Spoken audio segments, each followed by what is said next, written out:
Back on this microphone. Okay, cool. I'd been on a different microphone for when I was recording that video the other day of me being angry. But anyways, we're here now, so that's what matters.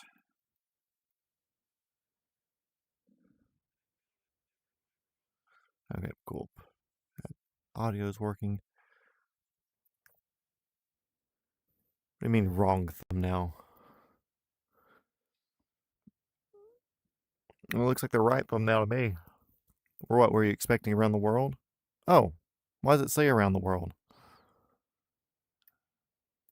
It's not supposed to say around the world.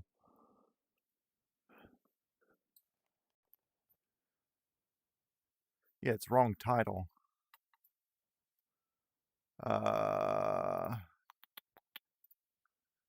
Cancel. Can I come on here and do it? Bear with me. I'm new at this.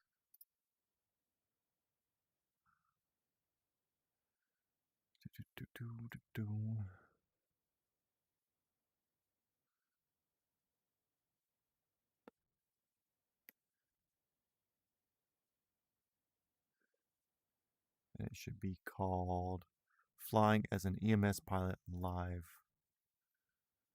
Episode 3.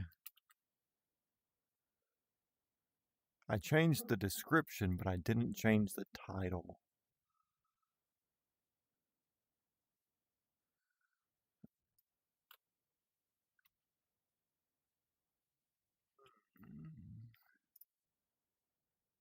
Okay, let's see if this fixes it.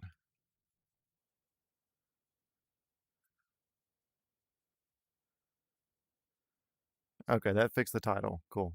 We're Gucci.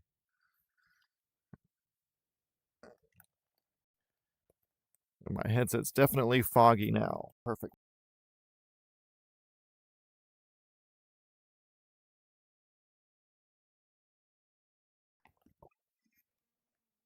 Okay, let's see. Let's peek back on the computer screen for a second. Where's my mouse? There it is. Okay, so that can go away. That stays open. Over here with this. Boop, boop, boop.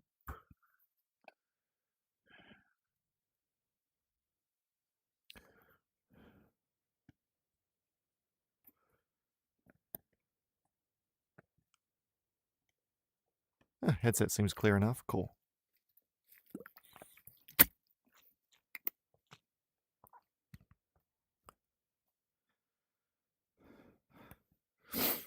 Okay, so I've pre-asked our random number generator, i.e. G-Rock, one of the only things that I trust AI for, to pre-lay out all of our scenarios for us. So I can just look at things. Let's see. Wide open shoulder, I-24 eastbound, cleared just east of 12741 in Manchester, near Manchester. Destination in Relger Medical Center helipad. Cool. So I'm going to check my phone just to look at where this crosses 41.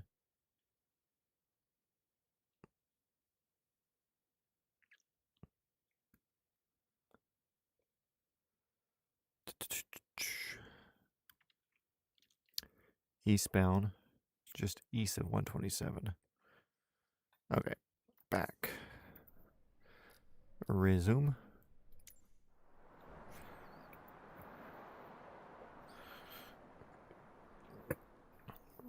Okay, let's go into Shift C. I've already pre-flighted. Don't mind the normal looking people in here. That's just the way it's weighting it for the way I had this set up right now.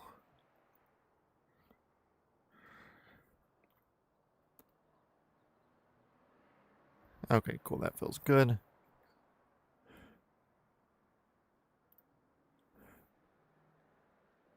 Okay, so first things first.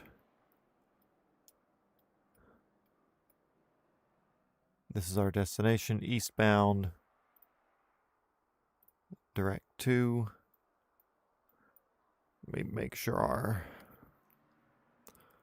hospitals down here look good.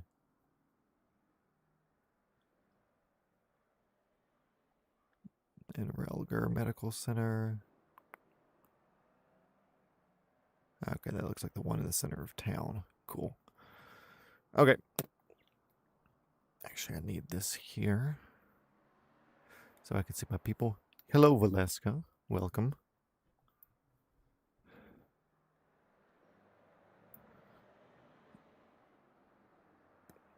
Oh, cool. That's your responsibility there.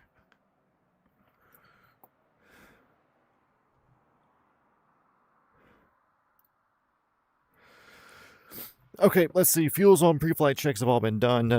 We can go battery on. We have somebody that needs us. Apparent automotive accident. Cool. Horn's going to fuss at us. Tell it to shut up right there. Generator, starter. We're not going to do that right now. Avionics can stay off. Anti-collision lights on. So people don't walk into us as we're starting. And we're going to say a clear prop. We're going to click my starter button. See if it does it auto. Yep, seems to be. We're watching our N1 badge. N1 gauge down here once we hit 15 or so. I roll my throttle just a little bit down here. It's going to play like it's really, really hot, but it's actually not. Nothing I can do about that, really. That's just kind of how this model does. There's no repercussions for it here. In real life, that would be something that would be managed. Let's see, we are above 60% now. Generators can go on. Avionics can go on. Pitot heat can go on. And position lights are going to go on. Garmin's cranking up here. Garmin's cranking up down here. Squawking 1200. We're in a Class G airspace currently. We should stay in Class G as we get into our pickup area. When we go down, we'll be getting into a Class Charlie, I believe. I don't think Chattanooga is in Bravo. We're in Manchester, Tennessee. An Air Evac Life Team base. We're going to assume that we're warming up right now. That's why we're not still sitting. That's why we are still sitting. Things are turning on. I want these to be on first. Beep, beep. Enter, enter. Gulp. Checks. My nurses. Definitely nurses back there. We are weighted. We are good to go. We're in a correct livery. I don't know about the tail number if this is its actual base, but we're in a correct livery, so that's cool. What are the categories? What do you mean categories? Elaborate. Okay, we're going to pick up. Left pedal is going to be heavy as we're coming off the ground. Slowly adding torque. We're at 40. We're at a full tank of fuel as well. But we have plenty of overhead.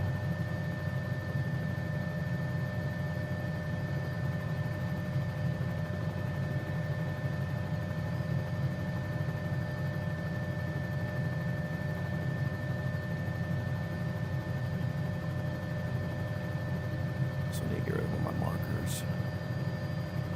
Going the wrong way for a second, but we're just doing this as a... Oh, categories, we have alphas, which are way, way, way up there. Nothing we need to worry about. Bravo, which is big airport. Charlie, which is like medium airport. Deltas, which would be smaller airports. Echoes, kind of everywhere in Gulf is below everywhere-ish, unless something says to the surface. Helicopter King, what's going on, dude? I lied to you earlier. I did not work out. I kind of got busy and watched a few videos and knew I needed to post something today, so here I am. Yeah, we all need more helicopters in our life. Like I said, dude, you're in wait. Let me know, we'll go flying.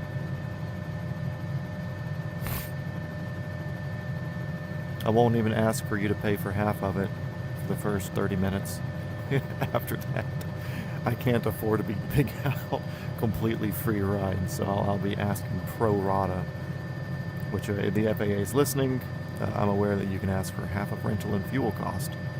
I'm nice most of the time and just give people rides for free. Yeah, you did do 2 videos back to back. That's what I'm trying to do this month, dude. I'm trying to stay I want to be every day this month, whether it's like a 2-minute like how to start a helicopter video or a stream. I want there to be something posted every day this month. That's my goal. Yeah, gas money, exactly. Yep, FAA allows me to ask for up to half of the operational cost of whatever that, like rental, gas, ramp fees, landing fees, whatever. Although it's not necessary. I can ask for it, and obviously, like, it's why it's like, hey, just give me a ride for free. I'm not giving out free rides. But if it's like a friend or whatever, like I've given a handful of friends free rides just because I can. But now it's like, okay, cool, I'm not working at the moment because of the film industry stuff. So if I do give somebody a free ride, I'm like, hey, cool, you're going to go for a couple of laps around Pattern just for fun. But if you want to go spend like an entire like hour up in the air, like, okay, cool, that's costing me $400-ish.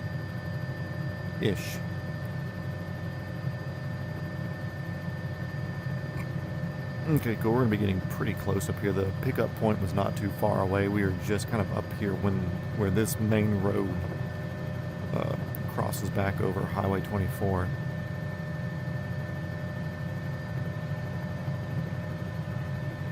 Also kind of bummed. I thought my stupid-ass video I would have posted about the speed run thing would have got more views.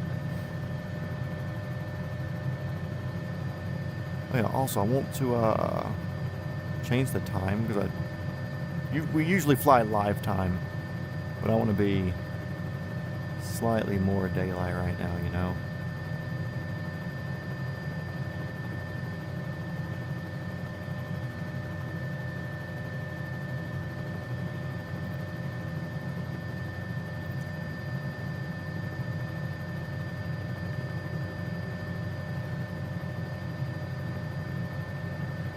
This way will give us like maybe 2 calls that we'll be able to do, 2 or 3 calls in daylight, 1 in dusk and 1 at dark.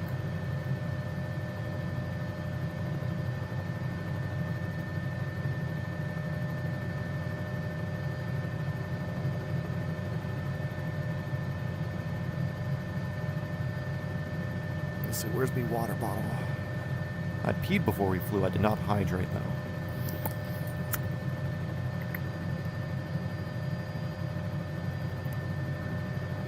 So yeah, I like we've done for the other 2 EMS streams, I'm letting Grok AI kind of tell me what the missions are. This time I was like more specific. I was like, hey, I want you to give me 5 missions up front. I want it to be where we're starting, our destination, or like where we're starting, where we're picking up somebody, and where we're delivering somebody. And it's like starting, we're going to be at the air evac base over here, obviously. I was like, I don't need to know patient condition. I want to be within 80 miles of Chattanooga because I kind of like to base and bop around there because I like the area with the mountains. Yeah, dude, drinking water is good, especially when you start your creatine stuff soon. You're really going to want to be on that. Want to be 80 miles around Chattanooga. I'll be flying the Bell 206. I'll do my own fuel stops and role play as far as that's concerned. And like I don't need patient information and stuff like that. Okay, cool. So it looks like our accident scene is going to be up here just before this exit in the eastbound lanes, which are going to be the lanes that are closest to us here.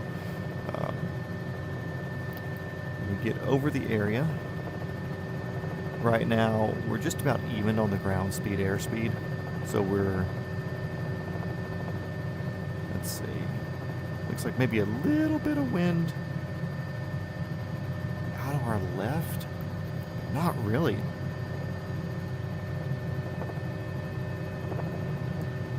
I'm trying to judge by like where I'm trimming right now, but it's 84 airspeed, 84 ground speed, so we're good on there. We're gonna kind of call this blank area there where that white car is going to the right. We're gonna call that where we're going. So we'll have to do our high reconnaissance pass. Looking for power lines, wind, figuring out where our wind's coming from. Right now, airspeed and ground speed are all basically the same, so that's kind of what I'm watching on our Garmin there. We're looking for way in, we're looking for way out. Although it does show traffic moving, we're going to assume that the traffic's not there. And when I say wires, it's not just wires, it's things. So right there we have airspeed of 57, ground speed of 63, so the wind's coming from behind us, so we're going to be wanting to land to the east. We will have a fence over to this side of the interstate up here. Now we're going to drop down a little bit lower for a second reconnaissance pass. So we need to look out for that fence. It does not look like we have any power line issues that we're going to be dealing with out here. There will be guardrails along the center of the interstate. I can't tell what side they're on just because of the game. But we'll play that the guardrails are on the other side of the highway.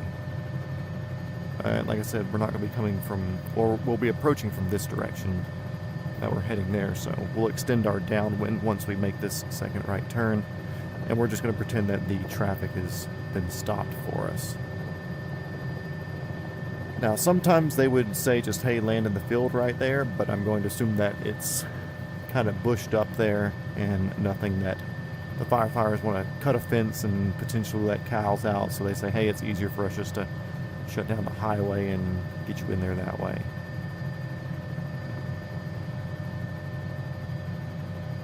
Oh yeah, collab soon. Sean, what's going on? And Berlin, I guess. Okay, now with Air Evac Life, this is a steep approach right here. With Air Evac Life Team, they have a certain rule of no more than a 200 to 300 feet per minute descent coming down into your spot.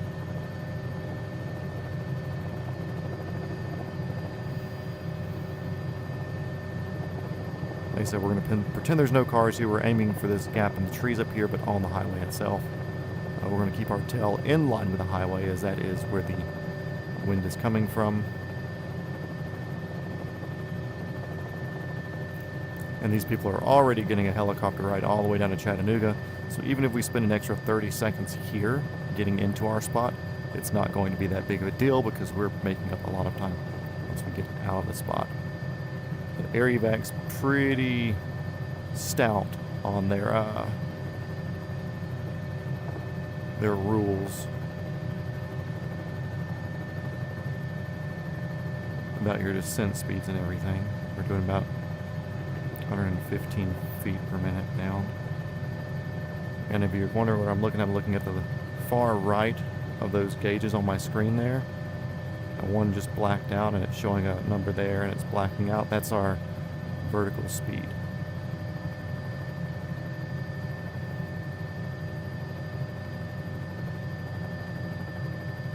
Is that a double truck coming towards us?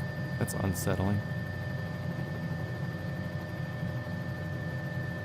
Like I said, we're pretending those cars don't exist.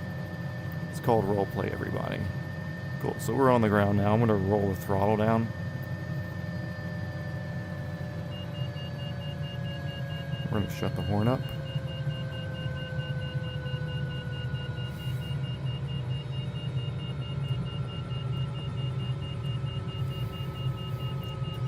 I said shut the horn up.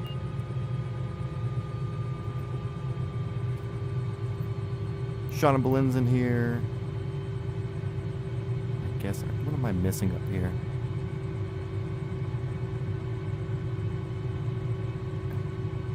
Wait, there's a helicopter ribs flying? Where? Is that somewhere local or is that somewhere out of town? Because if that's local, I'd like to do that.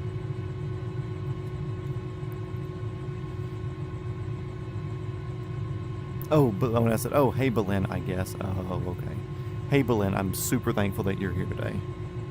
Your presence is always appreciated, and it does not go unnoticed.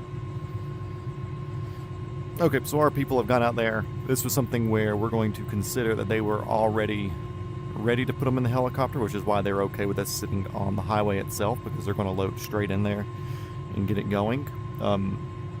Usually, though, if it's a more intense scene call where you're shutting down the interstate, they're going to want you to be running. If you're not shutting down the interstate, a lot of times it's something where they can... where your medics can get out and you can, stabilize the patient, get them to where you want, get everything going, then restart and get going again. But anyways, right now with my left hand, if y'all are watching the camera thing, you can see me that I am slowly turning up the throttle. I'm watching our rotor RPM. I'm managing our torque, trying to keep it under a certain percentage as we're throttling up.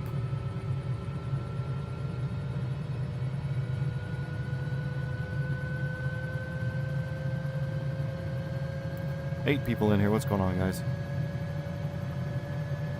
And then it doesn't matter in this helicopter, but I have a governor switch here, which will take effect, which does affect the way that the game handles stuff, but in real life that would not be a thing with this. Okay, cool. So we got this. Oop. Be careful with that. Actually, what I'm going to do real quick is add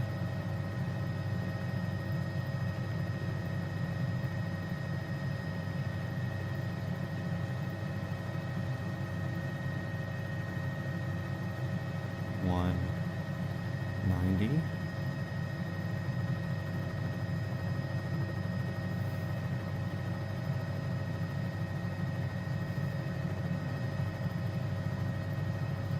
Cool. So I just added about 120 pounds to the left side.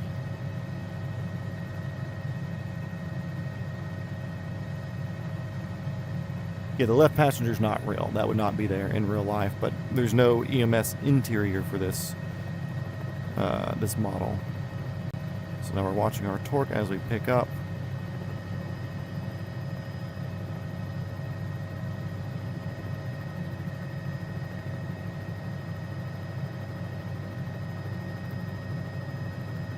And since we are aware of what's in front of us, and the interstate would have been shut down for a couple hundred yards, I feel comfortable leaning forward this way instead of doing the EMS pilot back out sort of thing. So now I'm just going to turn so I'm not directly over the interstate. Once we get a couple hundred feet off the ground, we'll start setting up a turn. So I go back. What I should have done before we started taking off was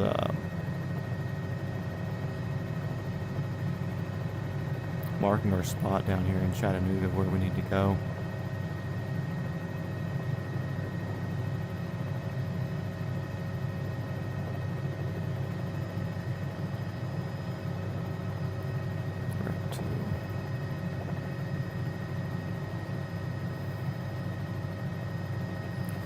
We're holding below the yellow line on our torque. Also, the mouse ends up being in the middle of the screen. If you guys let me know and I'll move it off. Because if you can see, for me, it just kind of moves off and then disappears. But sometimes it'll just end up being in the middle of y'all's screen. So I kind of remember to shuffle that off to the right whenever I'm using it.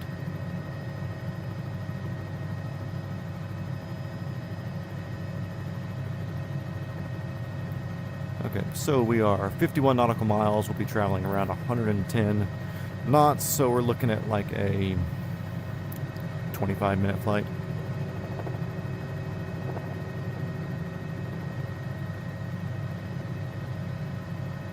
Sidebar, you've assembled the kit that you bought over the years and you've assembled it into usable setups. Ooh, yeah, range time. Let me know and we'll try it out, and we'll try to come up with some scenarios and different things that maybe you might not think of, but like me, like with your first setup, when I was like, cool, and I did the pull-up and it dug into my my shoulders really bad, and like maybe you never thought of that, and I did, and so it's nice to have other eyes and ears thinking of stuff. So yeah, we'll try it out. We need to get a range day going sometime soon anyways, whether it's down at your place or at my friend's place, depending on everything, but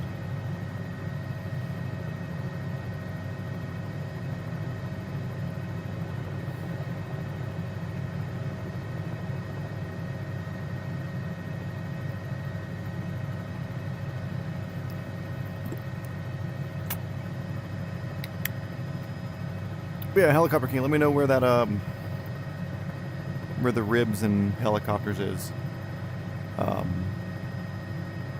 If it's local or if it's somewhere far away.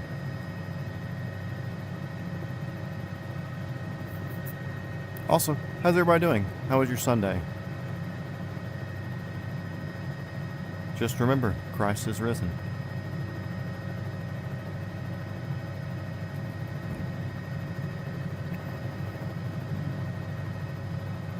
I'm actually excited to get down here into the Chattanooga area.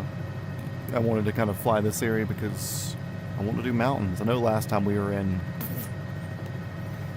like Park City, Utah area, I think. Well, I wanted to be more like Appalachian style mountains. You'll send the link soon? Okay, cool. And there's some commercial and surplus setups, hopefully. I'll build in the next few months. So pit it against them. Hell yeah. That's what we want to see. Innovation and trying new things and trying to do things in a way that people haven't thought before. New ways, new bits.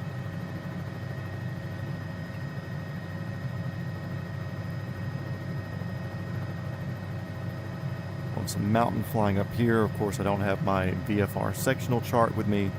Usually in those, it'll tell you what the highest object is in the grid square or whatever denoted square of area on the map is. So that way if you're flying over and you don't want to like look at where the obstacles are and figure out like how to fly around them, you can just say like, oh cool, the highest obstacle is 2,200 feet, so I just need to fly at 2,400 feet or 2,500 feet. And then no matter what, you would be good.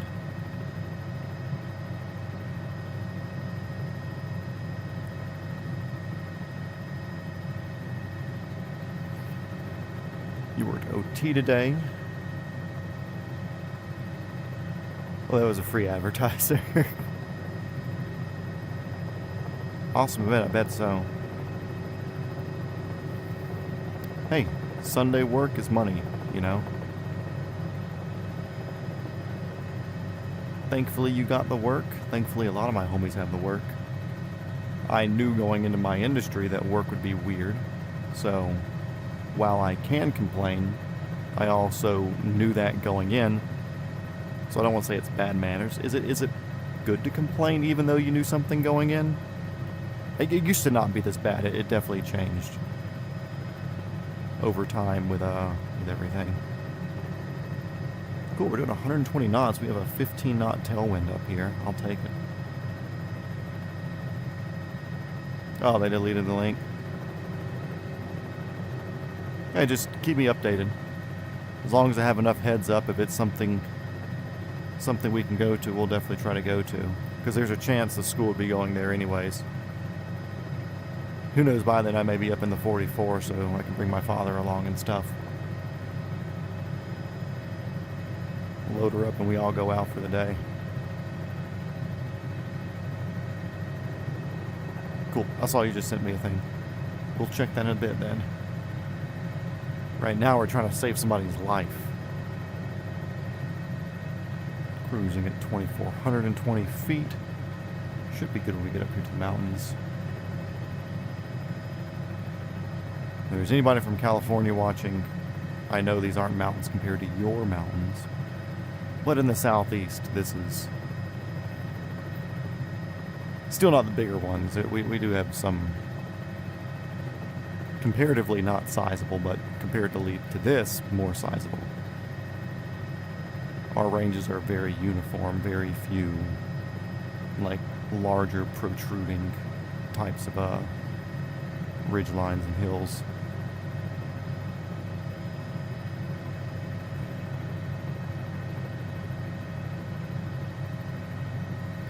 Yeah, well, you say I'm pursuing my personal passions.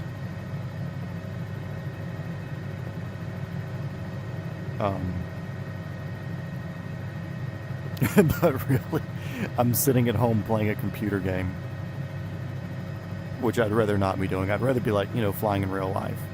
But the personal passions come with whatever the pocketbook allows the personal passions to come. Very close, though, to just finding one of those predatory student loan companies and taking out a loan. Because even if I don't get the flying job immediately, I do make enough money just in real life to pay that back. And right now I'm not really pushing. I could always talk to different friends or individuals that I have that do other lines of work in the film industry and be like, hey dude, let me come work electric, or hey, let me come work grip or set deck or just normal props or something. And then I could be making,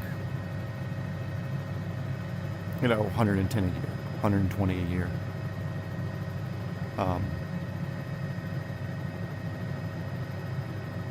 And that'd be more than easy enough to pay off the ridiculous student loans. Like, the big thing is just finding one that doesn't have an early payoff penalty. But I'm tempted to do that, and you say like, oh cool, well, why don't I just call other people and do that now? Because hiring and stuff for the helicopter things, if I want to get a job doing good helicopter stuff somewhere eventually, I'm going to need hours. So I would like to really push and try to get my commercial and my CFI ratings as quickly as possible. So that way, hopefully I can talk to the school owner, Freddie here, and say, hey, you know me, I just went through everything with you. I have my commercial, I have my CFI, I have my instrument, I have my CFII. I would like to teach for you. I would like to be a part-time as you have room teacher. I'll keep my weight 185 and down so that way I can be with students in the R22 without that big of a deal. And I'll be able to fill in time as necessary. And that will allow me the freedom to kind of part-time film like I do right now. And part-time the helicopter instruction like I do now. Because helicopter instructor full-time, unless you're like the only person at a school and there's no other teachers there or whatever, you don't really make that much. Or at least it used to not be that. Blessings to everyone. I will go back to work. Dude, thank you for being in here. Much appreciated. We will be in touch as always. But yeah, so it would be nice to get CFI, CFII and stuff here. So that way I can start doing our moonlighting work as a flight instructor, getting the extra hours that I need to go get a real job doing something else. Whether it be tours or agriculture or whatever, it's really just a matter of like, you push to get through school, you push to get that first 1,000 hours or 500 hours, depending on who you go with afterwards, and then moving on from there. And I don't want to say it's easy after that, but there's definitely more jobs available for a pilot with 1,000 hours than there is for a pilot with 200 hours.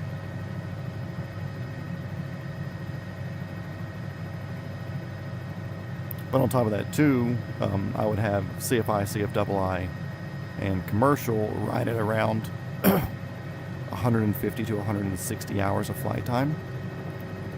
And to teach at the school that I went to, I'll need 200 hours because that's necessary for teaching in the Robinsons. There we go, we lost like 30 feet or so I'm going to bring it back up some.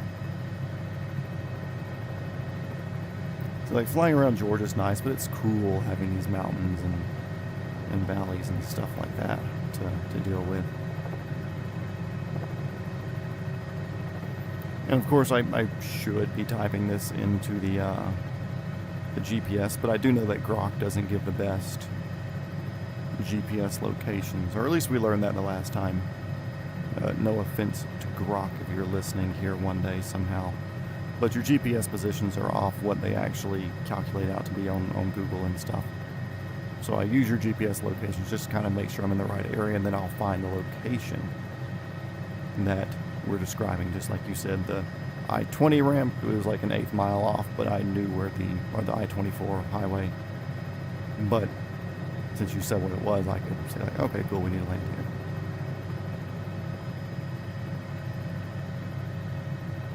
But anyways, we may not even do the full 5 assignments that we got.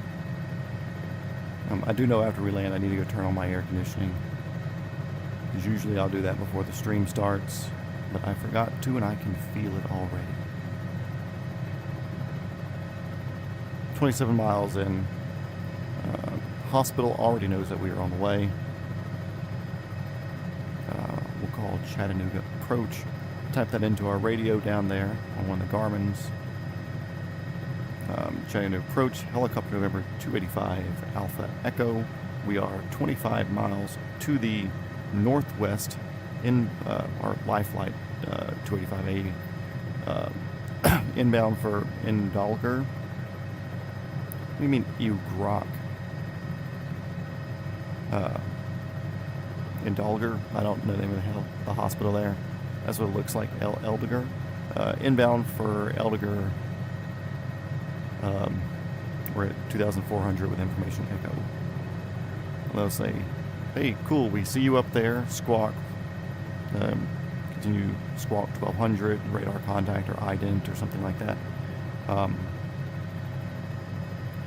Continue in, clear to enter Class Charlie airspace at or below 3,000 feet. Advise when entering lower shelf and advise on pickup. And I'll say, cool, advise entering lower shelf and advise on pickup at or below 3,000 for 285A Alpha Echo. Yeah, what's wrong with Grok? Are you a Chat GPT girly?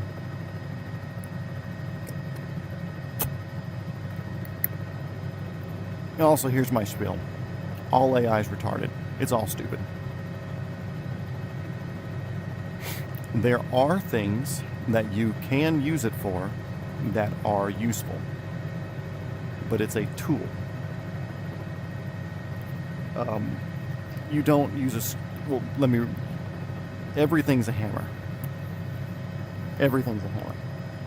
But if you're using the correct tool for the correct problem, a screwdriver for your eyeglasses will not be a good hammer to build a house.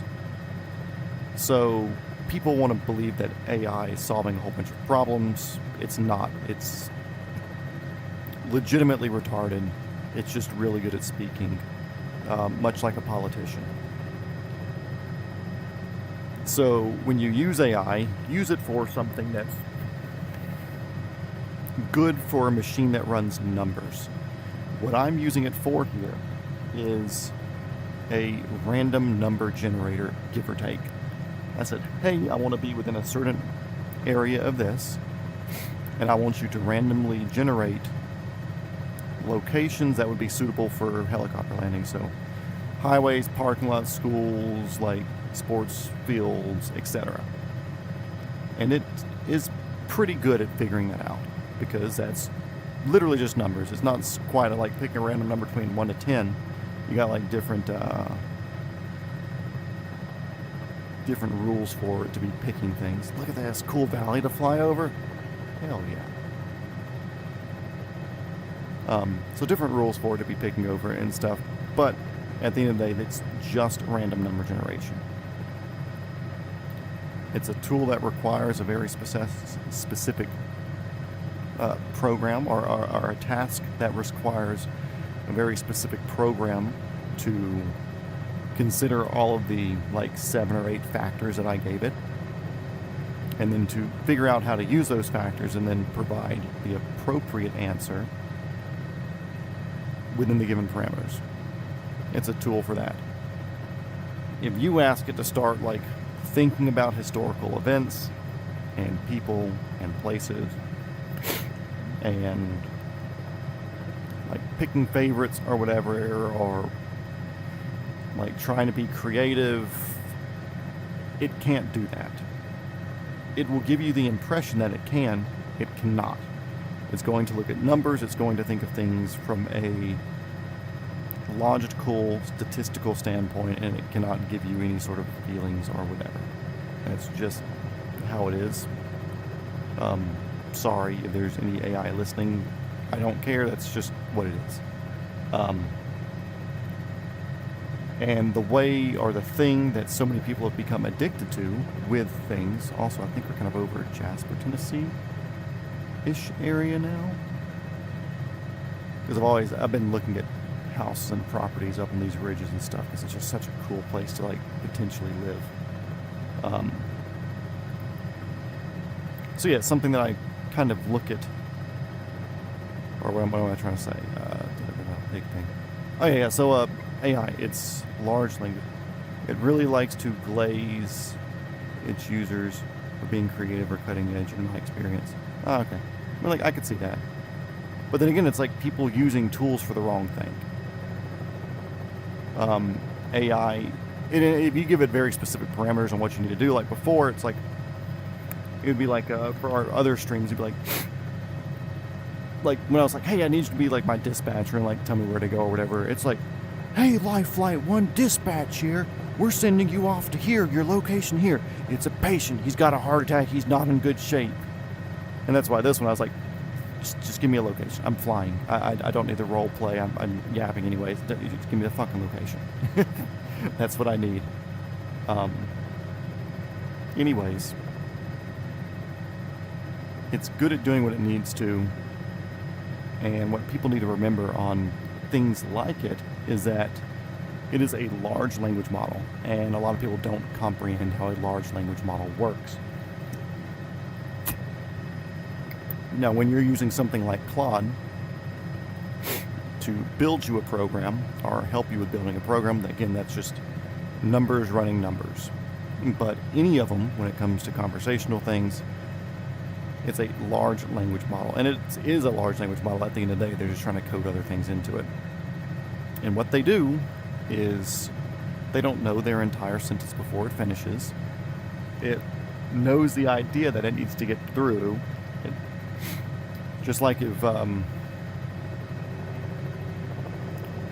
somebody punches you in the stomach and you're trying to explain like how it feels to somebody, you know that your stomach feels bad and you need to explain like, hey dude, my stomach feels bad, somebody punched it, it's really, really sore, like the solar plexus area. What you had the feeling, but you didn't know exactly how you were supposed to explain it. That's how AI does its conversations.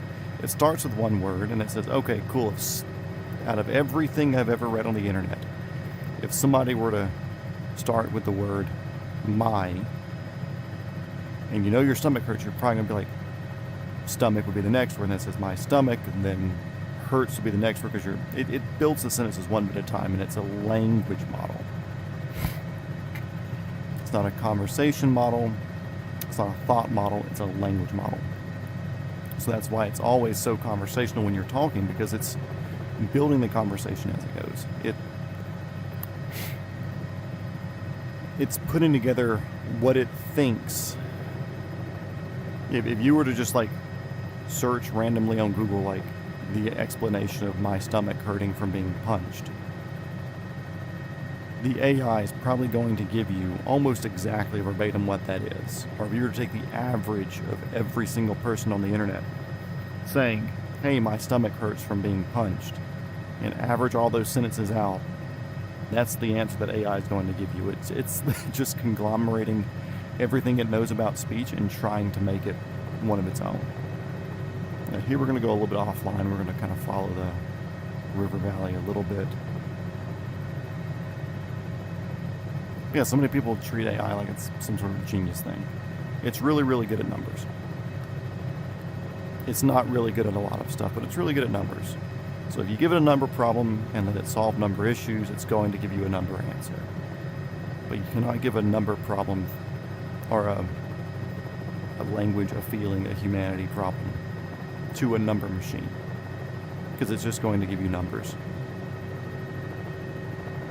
The one that I share with a lot of people that I saw, it's somebody asked ChatGPT or something, where it's like, hey, I really need to wash my car. It's very dirty. There's a car wash 100 yards from my house. Should I walk there or drive there? And it's like, oh, you should drive, or you should walk there, obviously. At 100 yards, it's almost not worth driving. And it's like, yeah, but I'm washing my car. How are you so stupid? Another one, and it's blindly confident with its answers because it doesn't know better. There are some people working on fixing the hallucinations that you would call that. Like one of them asked, I was like, cool, what helicopters sold in the U.S. have small rotor diameters if I were looking to park it somewhere, residentially? And like, it didn't give me MDs. And MD is one of the most popular American. Blowheed, what's going on? And in MD, like I said, one of the most popular American helicopter companies. Like obviously Robinson and Bell, and then MD.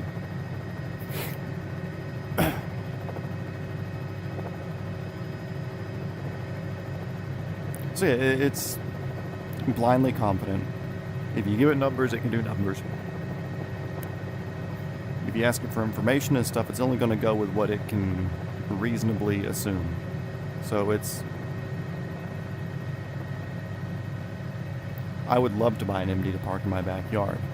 The buying it part's the problem.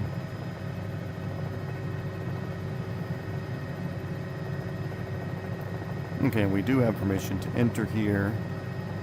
We have called ahead to the Class Charlie. We're going to work on lowering our altitude now. So we're coming into Villager Hospital, whatever it's called. Should be on the other side of the river up here. Decent sized hospital campus.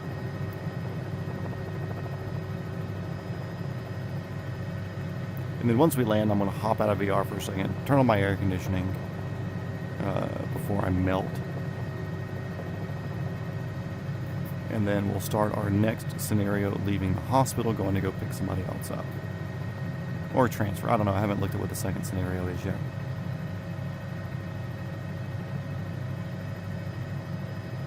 One last little hill to get over before we get over the bridges.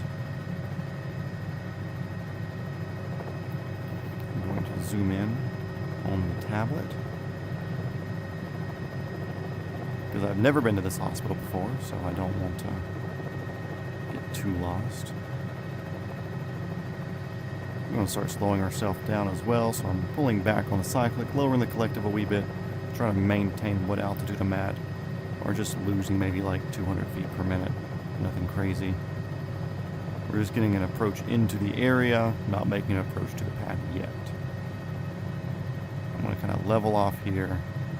I'm still happy with 85 as we're going over the water. Once I get to the other side of the water, I'm going to slow down drastically.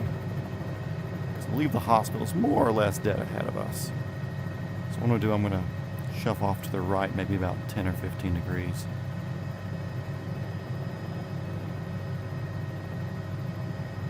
Or shove off to the left, sorry.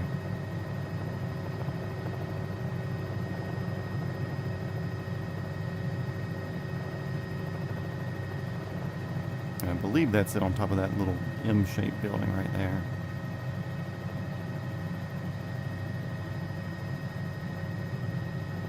No, but we are in the area, somewhere over here. Looking for a helipad.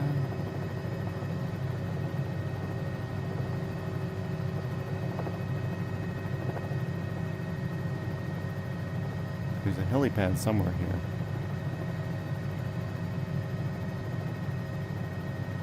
Yeah, I think I see what it should get, but I don't know for sure.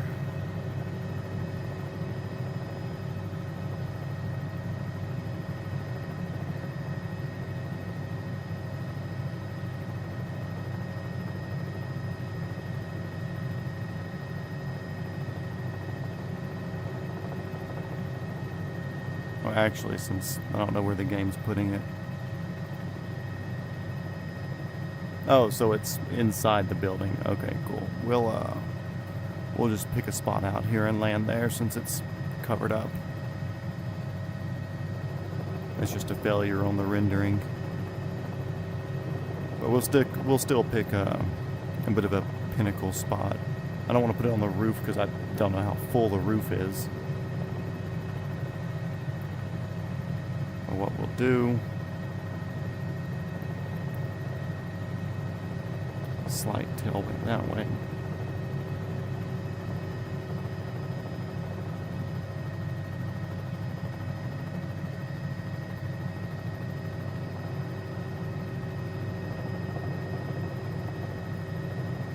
I'm going to pick this little parking lot up here at the end of this road that's in front of us.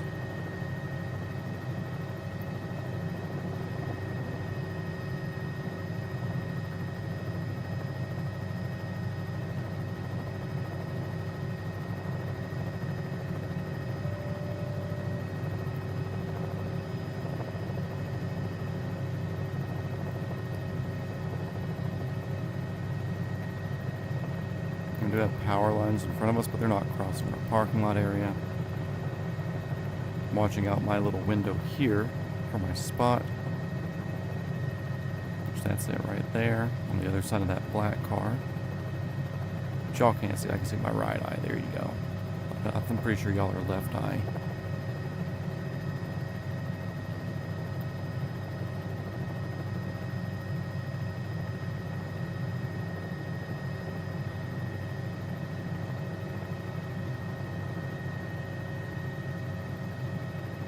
Even though the cars don't exist here in the parking lot, I'm still going to turn sideways just to make myself accountable for the direction that I'm landing.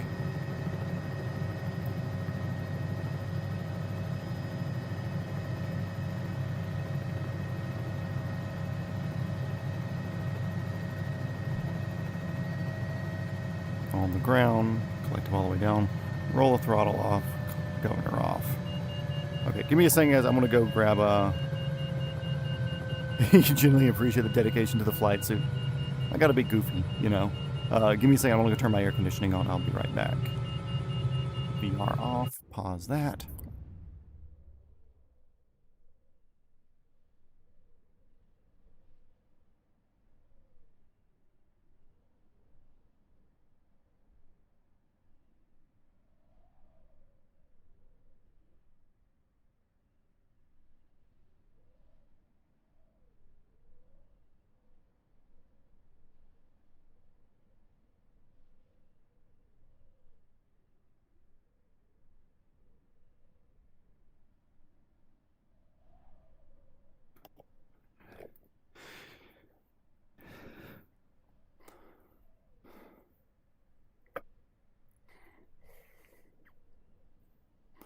And also, I would do shoes with the flight suit, but I don't know if you can see, but my feet don't really slide well on the pedals down here with shoes on, just because of the materials and stuff like that. Okay, so we're here. Let me check and see what we've been given for our second thing. Pick up large open recreational fields, Cleveland Bradley County Recreational Area. North soccer fields, no obstructions. And also, is there another hospital here that may have a better helipad? Yeah, there's another one. We'll check out the Chattanooga Medical, our Heart Institute, for the next ones.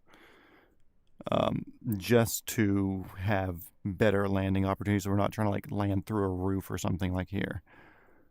Okay, so what did it call this place? It was the Cleveland Bradley County Recreational Area.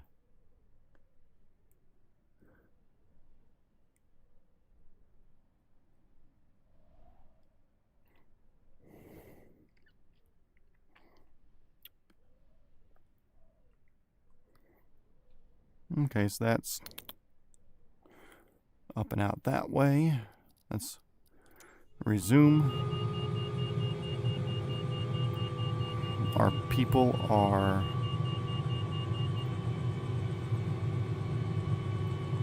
off putting somebody in the hospital over there. So we need to come out this way.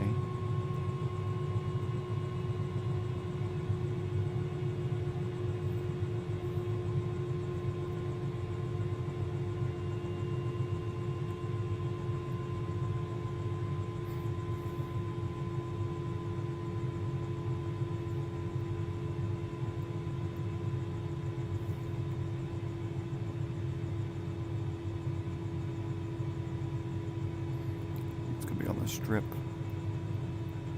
these over here. Recreational areas. It said North Soccer Fields. Looks like they're all baseball fields. Guess I've never heard of soccer here, but a lot of times they use like outfields for soccer. They have a pump track out here? Dang, that's cool. Good for them.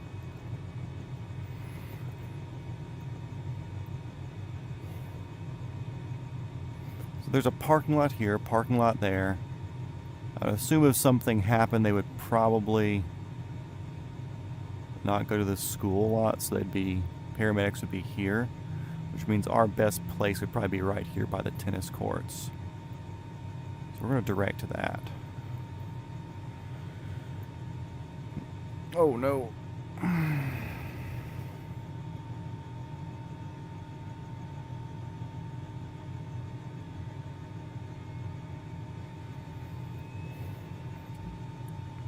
Okay, let's get back in chat.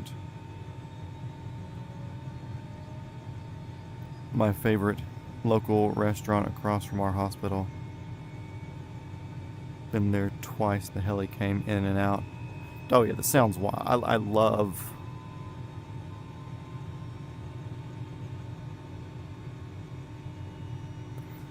Yeah, well, I 3D printed, I don't know if you can see, but I 3D printed little cups for my wheels. Also, I'm rolling back up throttle for anybody who's paying attention to the helicopter part. So I 3D printed little cups, or I designed and 3D printed little cups for the wheels. So it's not really pushing back on the pedals, it's the finish on these is just like a sanded aluminum. And it's really, really grippy on shoes. So this here allows me to push and for my toes to slide around so that way I can be not as like with them. Because like you can see, even see here in the model of this, you have the feet sliders where your heels would go, so that way you have easier sliding even if your soles are catching. And they sell shoes that kind of like specifically have harder soles so that way they slide better. But I know the first time I flew I was in like trainers of some sort, like a Brooks or Ace, I think Brooks. And my shoes barely fit. I'm gonna wait for we're on Governor here. So yeah, my shoes didn't really fit between this little that and that. They kind of like set on top, which is annoying. So I had to start wearing my Converse type shoes, my Altamas, during that. Like for all my subsequent flying, I've done that. 120.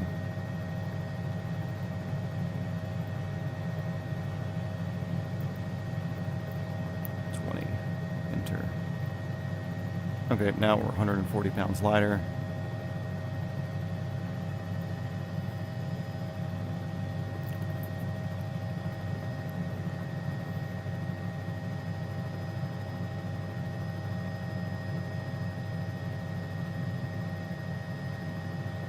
Yeah, yeah, I see that. Probably see when it rolled back, but yeah. I thought about taking the wheels on this because it still sits a little high. Somebody super cool channel sponsor bought me a chair. Thank you, Valesca. And this one's a little bit higher than my normal or my old chair.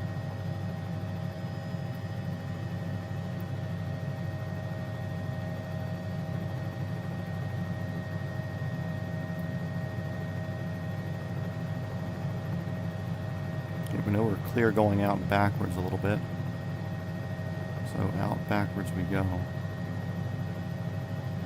A little high on the turbine outlet temperatures. Weird.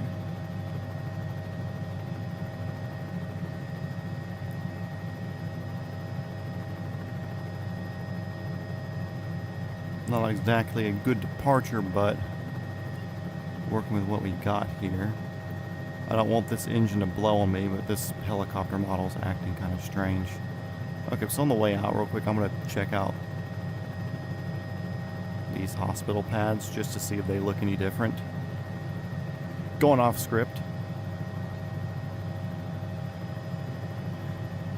Park Ridge or Chai Memorial. And if they have a better pad, we'll just kind of default over to them for coming back.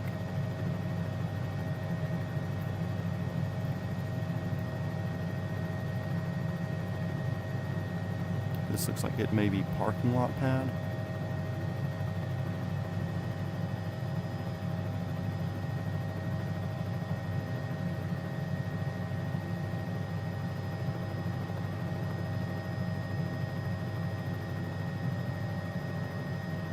Yeah, parking lot pad, but easy in, easy out there. This one looks like it may be elevated over here.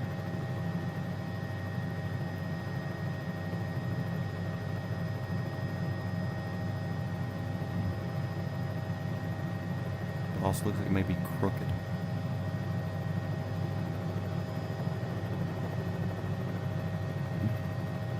Oh no, it's flat. The ground's good. Okay, cool. I like Chai. Chai Memorial is where we're gonna come back. Okay, cool. G turns all that off. Gonna work on gaining some altitude. Going to zoom out a wee bit so we can get our track set up. And once we get above these hills, as we gain, we'll start making our turn out to the northeast. Oh yeah, I also forgot to tell Chattanooga approach helicopter Life Flight 285 Alpha Echo was picking up at the helipad at Eagler, departing the area to the northeast. They're like, cool, yeah, go save that kid.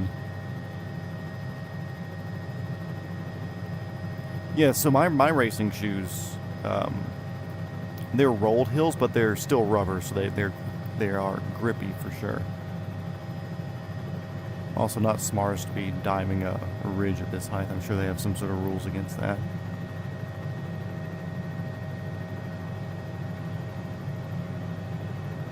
But yeah, I've had some Sparcos, Race Quip, Simpsons. Used to daily wear them, which they're nice for that. But they're not the best for walking. They're pretty comfortable for driving, but for walking, not much. And like I would be walking and stuff with my my Altama Zone, and they were thin enough, and they make the Altamas thin like a racing shoe for because they're the maritime Altamas, so they're made to fit. Also, November 100, Sierra Charlie, traffic is in sight. No factor. I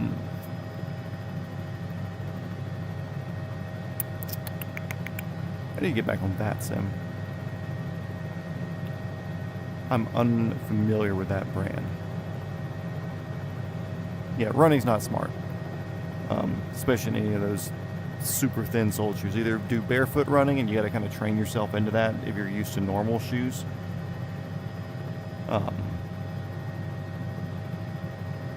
He's 32 miles out, okay.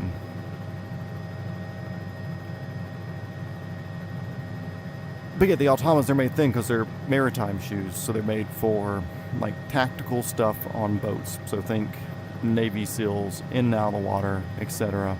And they're made thin so that way it will fit inside of diving fins. Goodyear, oh yeah, the I think the Pumas that I had were Goodyear rubber. What was it, Pumas? Yeah, I think the Pumas that I wore were Goodyear rubber. Oh yeah, I had some Puma ones too.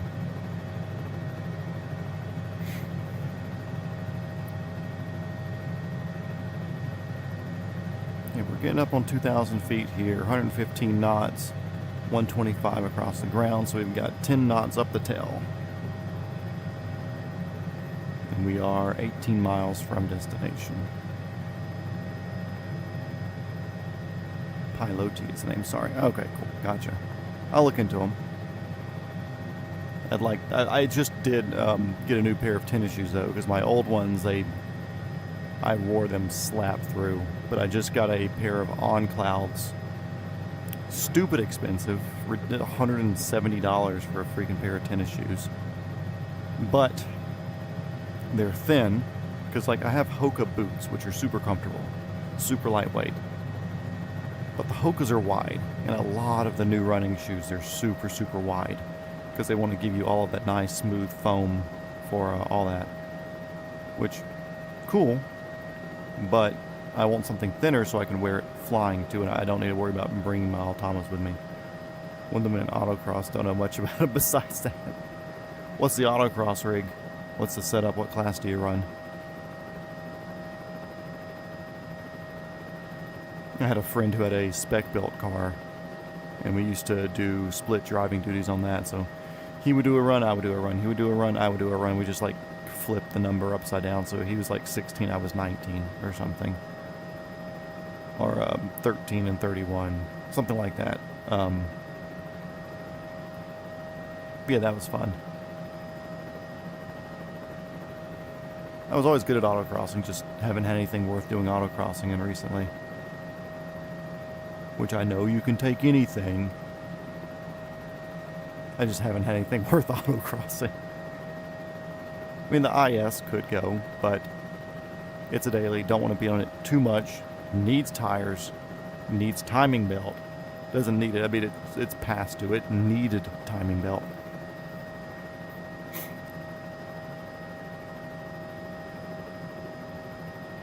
Yeah, just like nothing I want to risk at the moment to take out. I used to do rental cars every once in a while. Get like a rental Challenger or something like that. Won a lot with like rental Challengers running like their whatever their stock class was, like E-class or F-class or whatever. Mostly because everybody else would be modified to some extent, so I would win E-stock because there would only be like 2 other cars there and most other people running E-stock or whatever level. Racing, ooh, IS300 homie, hell yeah, stock engine. Everything else was built for racing. Full motion, nitrogen suspension, brim rubber brakes, forged wheels. So like power-wise stock, but everything else not stock. Yeah, my 2 dailies, I have a 96 4Runner, I have an 04 IS300 manual. So, mad respect.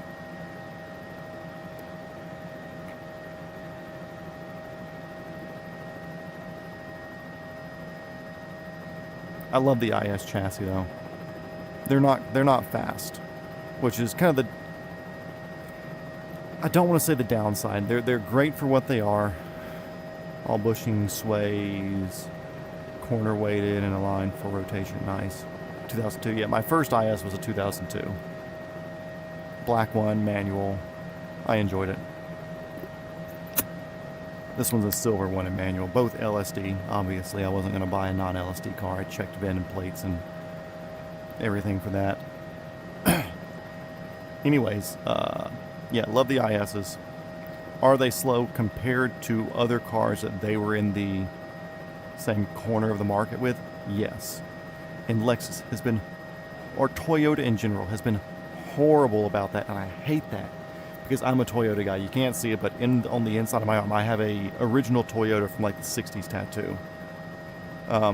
Like their old TEQ emblem. Rising Sun takes up like the full inside of my bicep. I sold that car. I still have the TRD 2A LSD and 430 final drive kicking around. Oh, nice. If I wasn't dailying mine, or if it wasn't on like split daily duties with my 4Runner, I would get that from you because a 430 would be fun.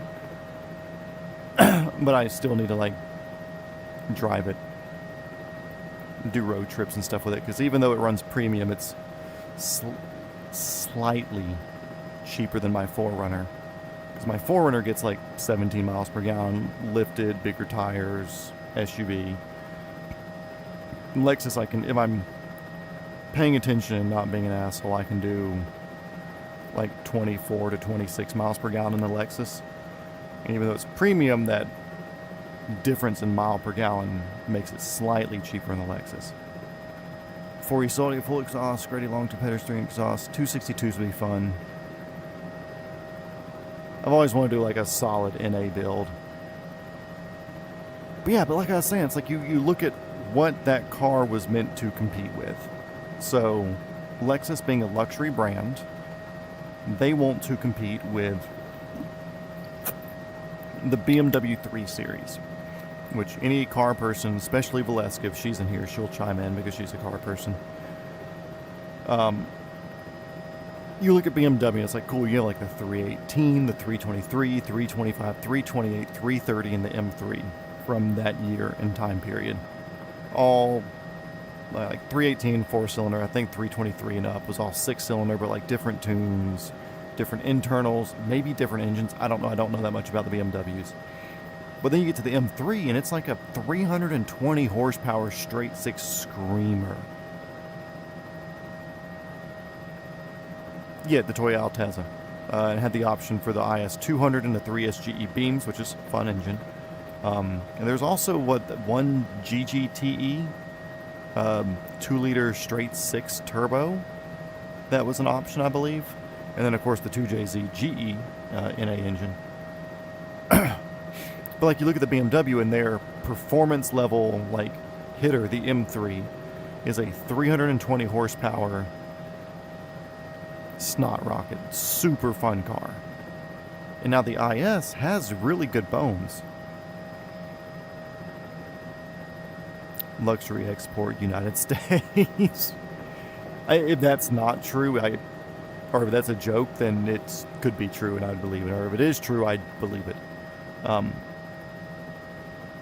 But yeah, so it's like, it has good bones. Like the dude who was in charge of the chassis development of the IS-300, I cannot pronounce his name, so I'm not going to even try to, but he was the man that was in charge of like all of the IMSA racing cars, like the GTO Celicas and stuff back in the 80s. And he was the person in charge of the Super development chassis, and like he had hands in like the A86 back in the day, like everything back there that was cool, this guy had his hands in. It's true, we got screwed here. Washington just can't type with us, but you're here listening. Okay, cool. Gloveware, gloveware. 2 airports here. I think we stopped at one of these on the around the world journey, maybe. No, I don't think so. No, I think we went straight over to Jasper. Or no, we did Chattanooga. Or was it Nashville? I don't know. I feel like I've flown over these 2 before. Anyways, we're getting up here. There's our fields. We'll start doing an orbit, figuring out what our winds and everything are, so we'll descend and slow down. There's our parking lot, there's our fields, so our landing spots in sight. But anyway, so like BMW has all these hitters, like real performance stuff. And even though we were competing with their like sports sedan, we weren't competing with their sports sedan. We were competing with like their 323 on power levels. And they had the M3. So let's see, we're doing 88 with 91 ground speed, so slight tailwind there. Let's turn 90, see what our tailwind is there.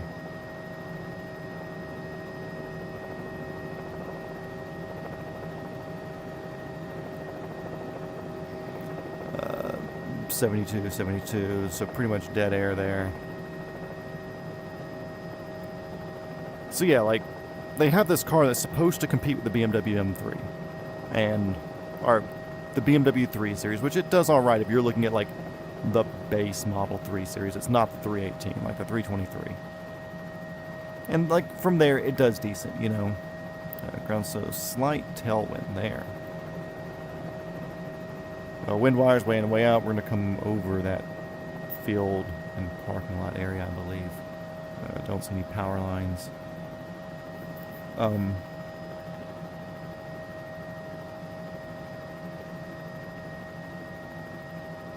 Watching ground speed and stuff. So it's like, yeah, like we have this car that's supposed to compete with them, and it competes with their lowest level one. And then they have the manual option, so like enthusiasts buy it, but then they have like a manual option of like the base model BMW, which has like a huge upgrade path to everything.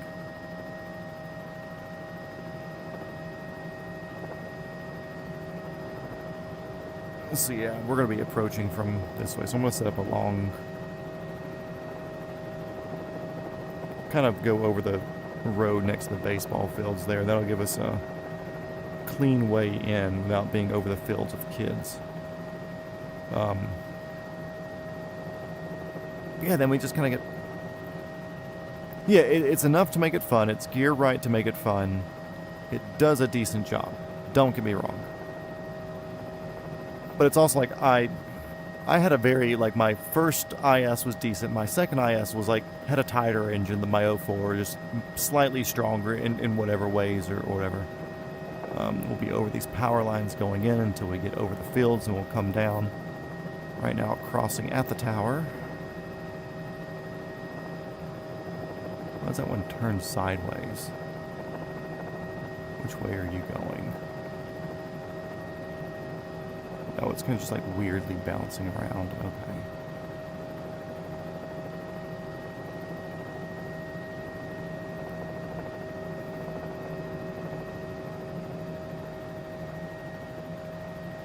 Make sure Yeah, that's weird. It just doesn't show up well. So now that we're clear of that, we'll start making our approach in. Really shitty approach, but it's just hard to see with the way the game renders through my glasses. Y'all actually get a crisper view than what I see, believe it or not. My view is smoother, but y'all's view is crispier. Or crispier when it comes to outside stuff. I think on the inside we're pretty good, but y'all get a better rendering for things outside of the cockpit here.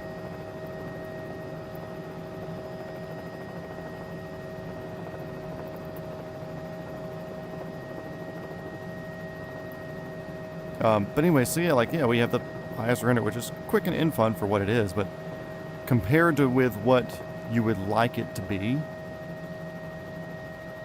because if you're an enthusiast buying a manual transmission car, a clean manual IS, 120, 150,000 miles, you're paying $10,000 to $12,000 for. A clean M3, similar year, same mileage or so, is like $16,000 to $18,000.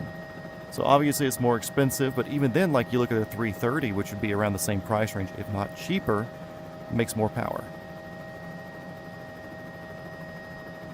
328 makes more power. Mine was a strong one on my second one, still only made 170 at the wheels when it was like 50 something degrees outside. They're not that fast. They're fun, they do good, they have a good power, good pull, good everything. But they're slow.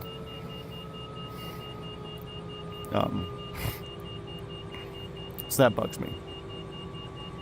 And then you look at like the ISF. Once again, hits below the M3, hits below the Audi RS4, or even the S4 for that matter.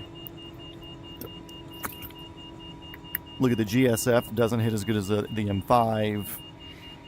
RCF doesn't hit as good as whatever BMW, the 3, 4 Series, 2-seater, 2-door, whatever.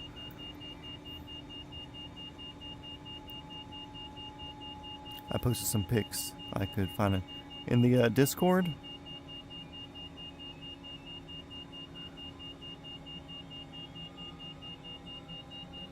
Let's see. Ooh, red, nice. You don't see red often. Oop. Screen's bouncing. Need to chill. Sit up. Let it stabilize.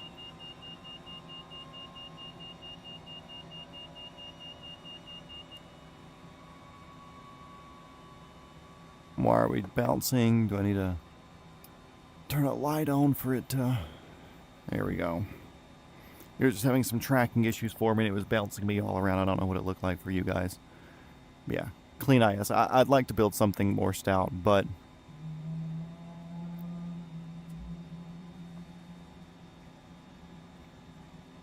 Why is it giving me startup sounds? I'm idling. Weird thing with a model, I guess. Let's see, while we're here, let's add a child.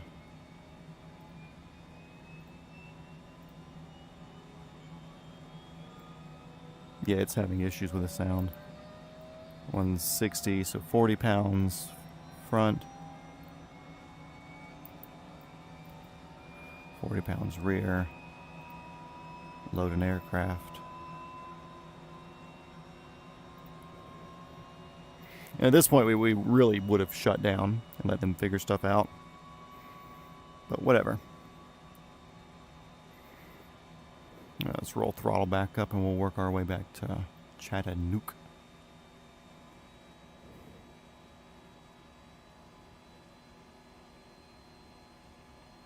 Slowly throttle rolling here. You can't really see it. I drew some little paint marks on my thing there.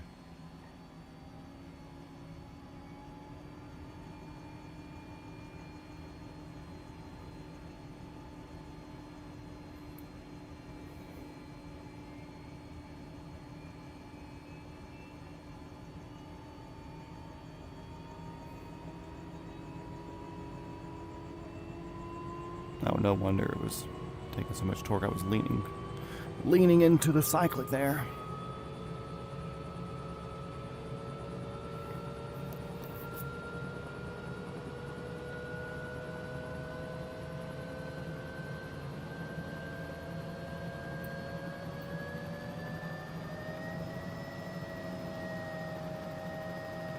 Our temperatures cool down a little bit for a second while it evens itself out. See where it levels off at.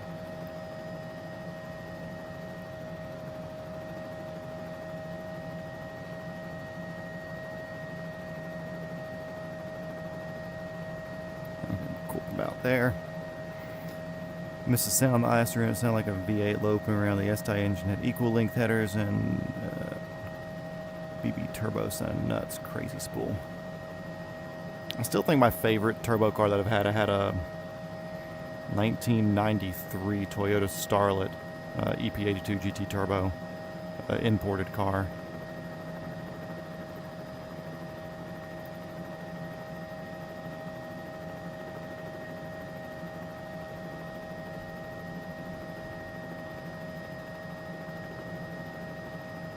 And I really enjoyed it. Fun little thing, 2-door hatchback, had a still the factory itty bitty CT9 turbocharger, little baby of a thing, but I had an aftermarket billet wheel in it, so a little bit better efficiency, not as hot, and I say that because I also had. It was an internally wastegated turbo, but I also had an aftermarket wastegate actuator on there. So I was actually able to pull like 15, 16 PSI out of it, which not a lot compared to a lot of big cars. You know, I've had V8s that run more. But in a little 1.3 liter that weighed like 1,300 pounds, like it was just dumb. It was so quick for being what it was. Still got like 40 something miles per gallon. It ran in like, I want to say like the high 11. I think it was like 11.82 or something on a quarter was my best time. But like it wasn't a straight line car. It wasn't the best little go around. It was just a fun car to shoot around in. 18G ball bearing, turbo made.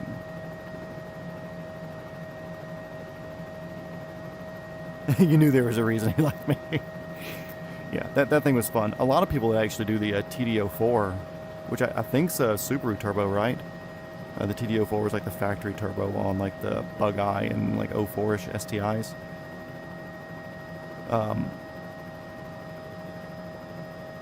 But yeah, that was like a common upgrade. But like, I didn't want to do manifold. Like, this is back before I had money.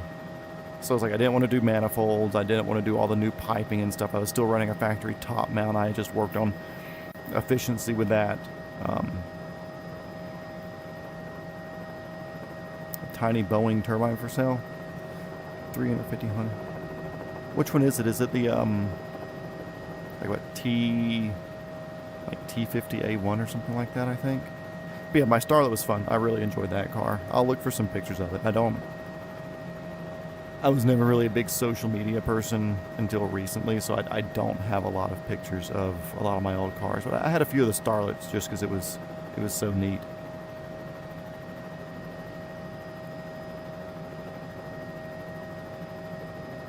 TD04 was over at TD05 was STI. Okay, cool. Southeast Aviation, dude, thanks for being here as always. Much appreciated. Have a good night. And see you around on the next one, dude.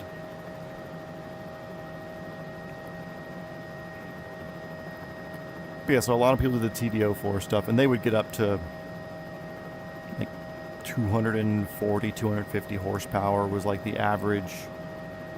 Like not the average, like the high-end output from these engines on a TD04 setup. Most people would be like conservative around like 180 to 190. I think I was making like 130 to 150. I never dynoed it. I just kind of went by like what everybody else did. The factory ECU was more than capable of compensating for it. I think I went from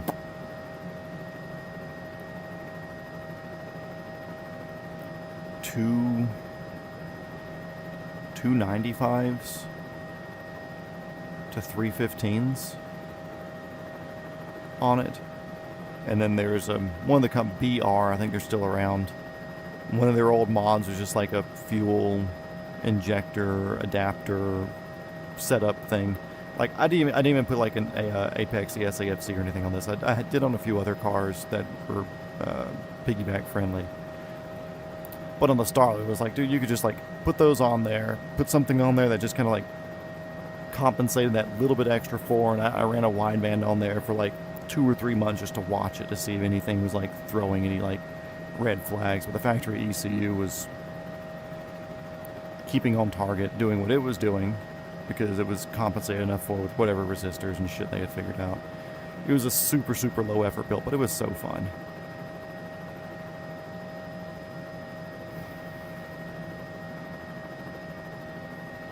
Oh, here she goes with her little RB20. Couldn't even handle the extra 0.5 liters, so she went with a 2-liter straight 6.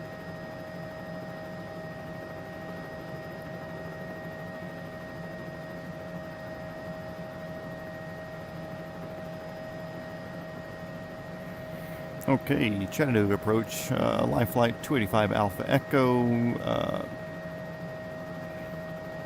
And yeah, actually, so we'll say 15 miles to the northeast. Inbound information Foxtrot for Chi-Town. Not Chi-Town, Chi something hospital. I'll say, cool, clear to enter the Class Charlie airspace at or below 3,000 feet. VFR squawk 1200. So cool, clear to enter Class Charlie at or below 3,000. So we are descending. EM1 saw ya. RB25 had already been done, yeah. You'd be the first person to Tesla swap a 240SX. How about that? You want that responsibility? Also, I should have looked at my altitude before I made myself arbitrarily go down to 3,000. But I think we'll make it before the Charlie. My passengers are definitely enjoying the quick drop, though. At or below 3,000, there we go. We'll arrest the descent and just slowly descend now like normal civilized people.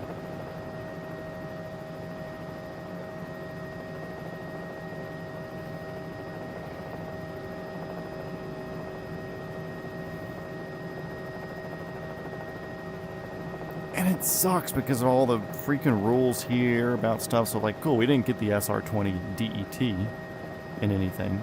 Of course, we had like the SR20 DE in what the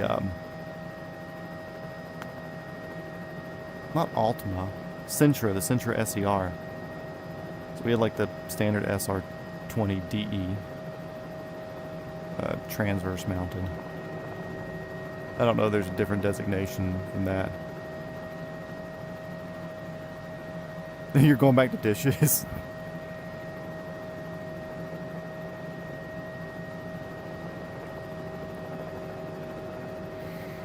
But yeah, I enjoy car stuff. I enjoy things with engines. I'd love to build something else right now or get something else together. But priority right now is flying, because if I focus on the flying right now, in real life, not in the sim for anybody watching that's not part of the... that's unaware of the lore, training commercial in real life. So I'd like to get to a commercial point in real life to where I can go work in real life and get out of my current job.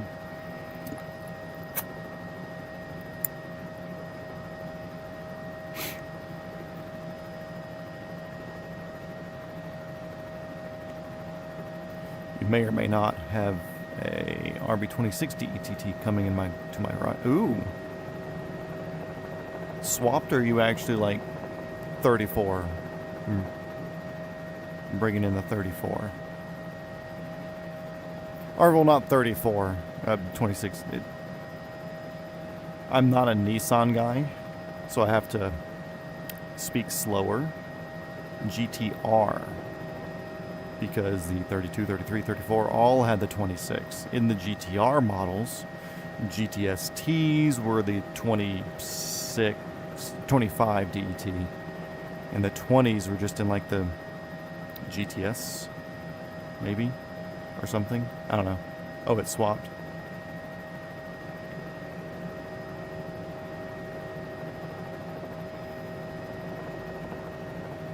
It'd be attached to an R32 GTR. Fingers crossed. Nice. R32 didn't have a 26? I figured any, or maybe, or was it just a more stout, or standard 25 in the GTR model 32, and just rear-wheel drive for the non-GTR?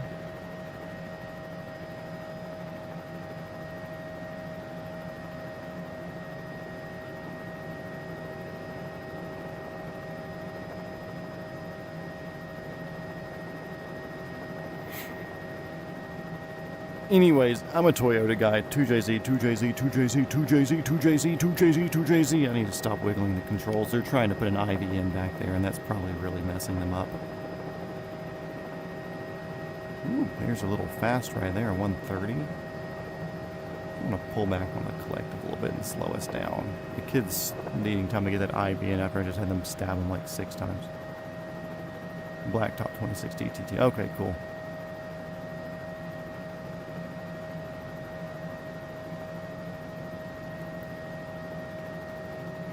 Yeah, I will give it to the RBs. They sound phenomenal. That is definitely a thing. They scream. Especially the, I don't know if it's all RBs, but the ones that had the ITBs inside of the plenum, they make very good sound. Matthew-like very good sound. We're going to hit this little cutout right here so we're not cutting the ridges close, because our hospital will be on the other side of this ridge and down. So we're already working on a descent coming in here.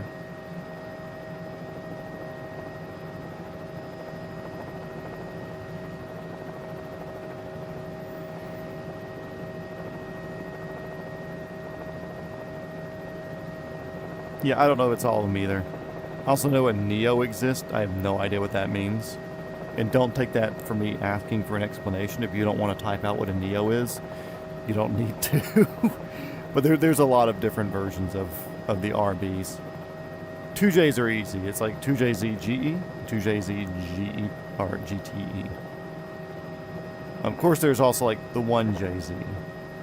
And people say, well, what about the 1.5JZ? That's a Frankenstein engine. It wasn't factory optioned. But 1JZ sounds wild, like the 1JZs. They sound better than the 2JZs, in my opinion. And I think that's why a lot of people do the 1.5JZ, where you take a 2JZ bottom end, which is a 3-liter versus a 2.5. And they do the 1JZ head because you get the benefits of 1JZ RPM and sound and responsiveness. Or actually more responsiveness out of it, because you're running a setup made for a 2.5 liter on a 3 liter. Okay, let's see what our winds are doing. We're 113, so we're dead wind that direction.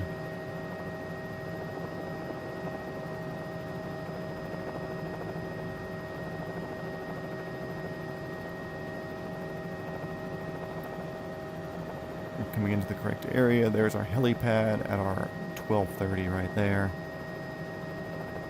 Once I figure out wind, we'll make an approach in. Yeah, they rev a bit more. I forget how many more RPM. I'm not going to butcher it and like claim to know like, oh yeah, it's exactly 487 more RPM until its cam falls off its efficiency. A 1JZ VVT head on a 2JZ block in my IS300 would be my preferred engine setup. It's a little headwind there.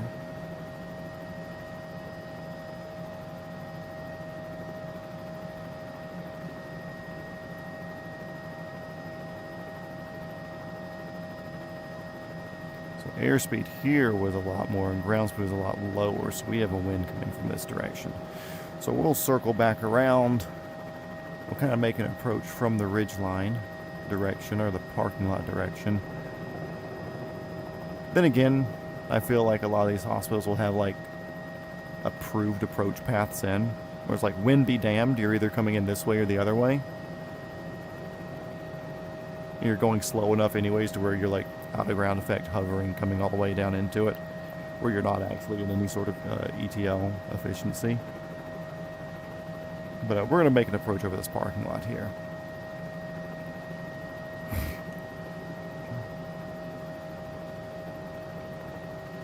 Big turbo really doesn't matter. Torque for days, weeks, and months. Yeah, exactly. I've had cars with torque, and they're fun. But at the end of the day, like, for the IS, I enjoy stringing it out. So I think a 1JZ would be much more suited for me.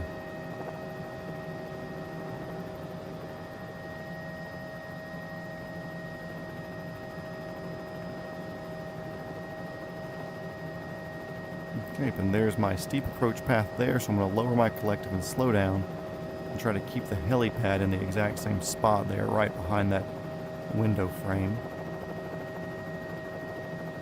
until I'm over it.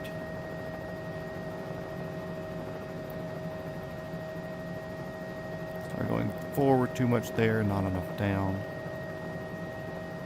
And honestly, we would be at roof height here, but the building's not rendered in, obviously. You can see it painted all over the ground. So, anyways, here's our final approach entry point. So we do a steep approach towards it, then we do a steeper approach onto it.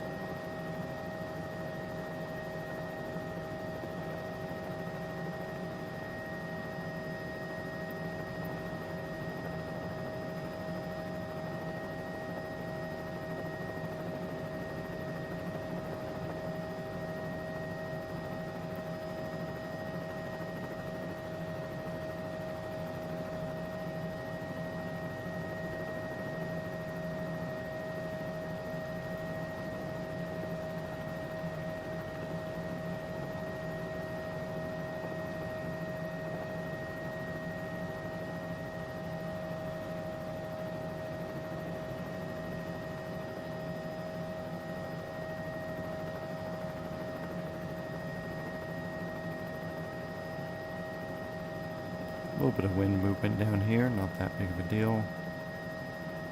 Over it, I'm going to move myself forward to where I'm near the front of this plus sign.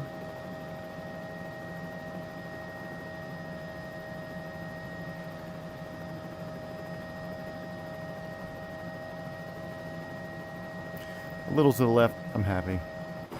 Oop. Squares us up pretty good. It does feel like we're tilted, but I think we're even. Okay, roll throttle down, let them unload, check message.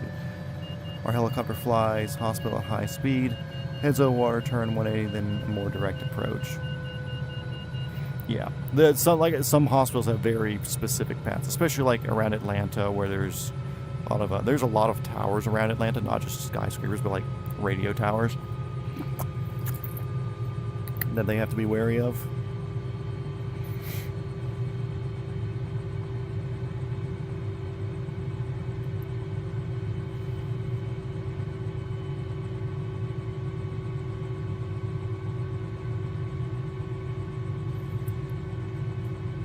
He blew a lot of 1.5 drift builds. Become a better driver then, dude. Okay, let's see. Scenario 3. Going from here to Hamilton Medical Center in Dalton, Georgia.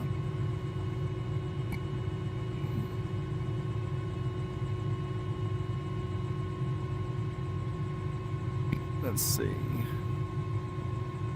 So that looks like it's down the interstate, off to the east side, kind of downtown-ish. Chattanooga.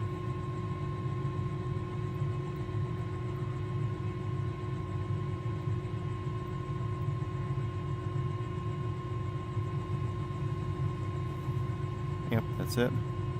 Little bitty-ass medical center. Okay, so that's all hospital. Yeah, okay, cool. So that'll be a patient transfer coming back up here. Got it.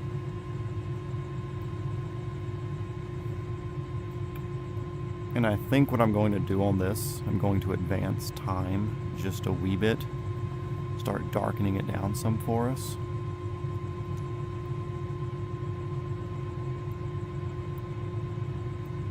Not a lot. Just enough. Okay, rolling throttle up again.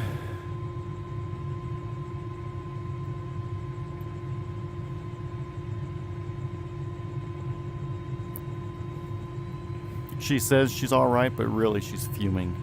She's texted me 17 times since you said that about how upset she is and that she needs to be a moderator so she can ban you.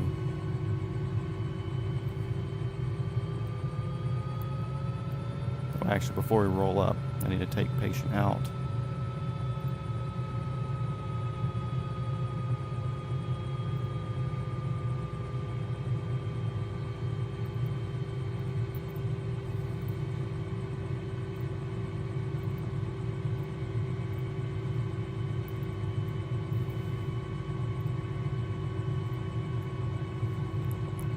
Still good on fuel. I'm happy with it.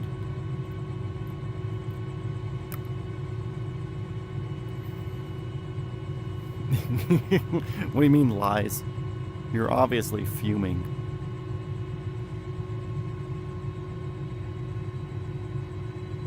Okay, now we're rolling back up throttle.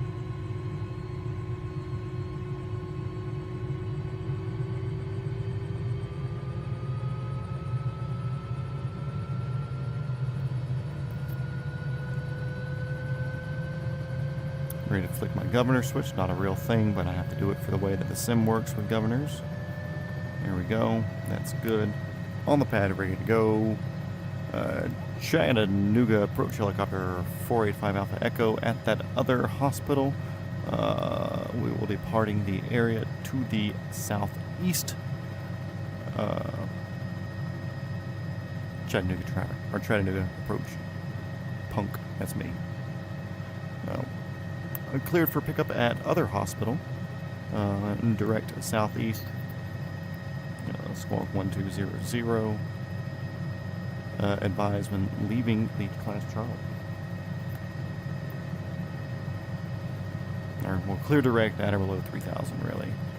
Really at or below like 2,500, I think. So we're good. Remember, we're on a roof, so I don't need to worry about running into a building or anything here. We can just push forward and be on the way.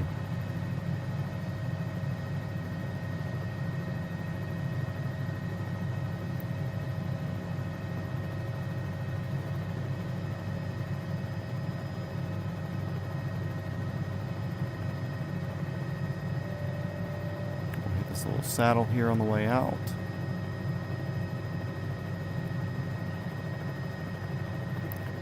Yeah, so doing something with the IS, it's on the list. I'd like to just get it right now. Timing belt. Tires, still on a factory clutch, believe it or not. Miracle, it's still kicking about as it does with the way I treat it.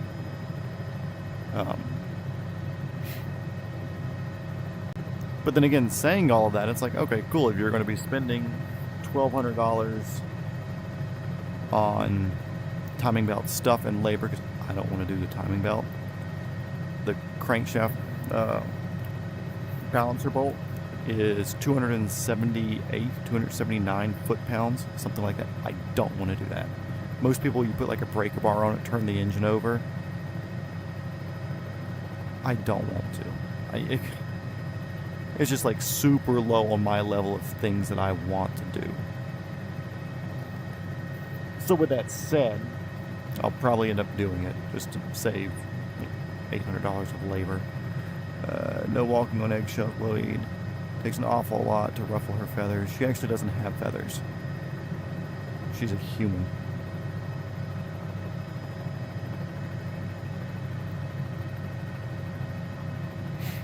So I was like, yeah, I'm going to be doing the timing belt and going in, like, I need to reseal the engine too, because it's got 270,000 miles on it or whatever. So it, like, she sweats.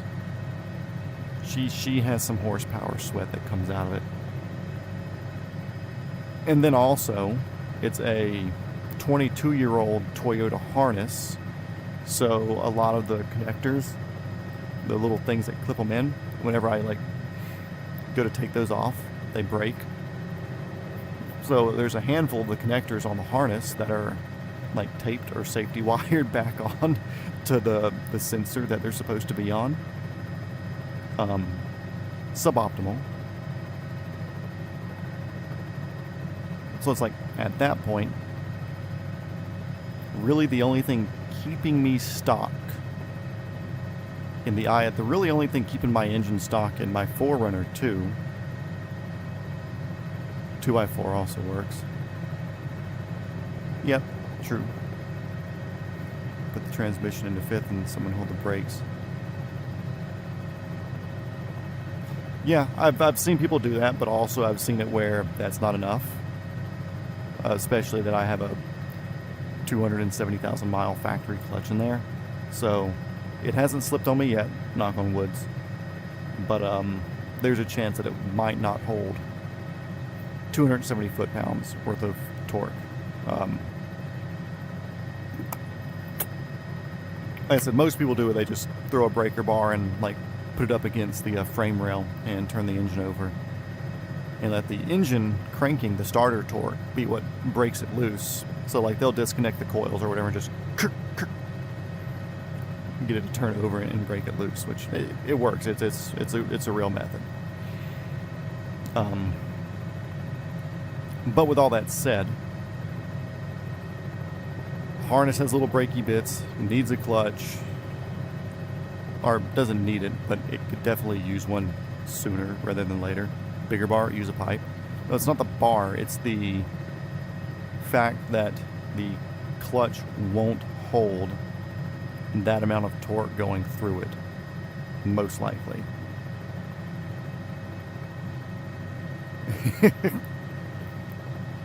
10-foot links. Buddy, I lift weights. I did lift 335. I can pull 270 pounds on a breaker bar. And I have before, actually. It sucked. Because it was out of the engine, not on a stand. We had to use like a flywheel holding tool that we had to reinforce to hold the flywheel. But anyway, so with all that said, the impact gun would work, but then I'd have to take out the air conditioning condenser and the radiator. And that's not something I want to do.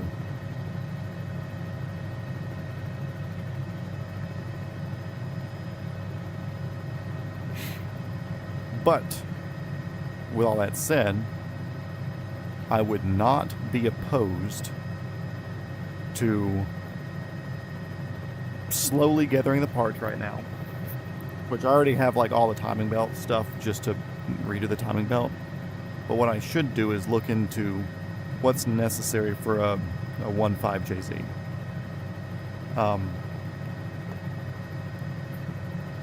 With VVTi, that's important. I don't... Or let's roll back a little bit. The big thing that's keeping this stock is I thoroughly appreciate a vehicle that is fully functional as a stock vehicle. Or if it's a modified vehicle, something where everything works as its factory. I would really love to swap the engine on my 4Runner. Old 5VZ FE 3.4 liter 1996 4Runner. 360,000 miles, runs great. Still, I drove it today, 100 miles, 140 miles today. Works great. It's slow, and I can put an open utility trailer on the back with like the gridded, like the grate ramp. And interstate speeds are hard because of the air drag from it. And it's like, cool, like I've pulled it in like a GX470 before, and it's no big deal, but my 4Runner, it's like, oof, man, yeah, we're tired. Still works great. Goes anywhere I want to do. I love my 4Runner. It works fine. But also, I would like more power because I would like to do more, like a pull an enclosed trailer with it, with like a race motorcycle and stuff.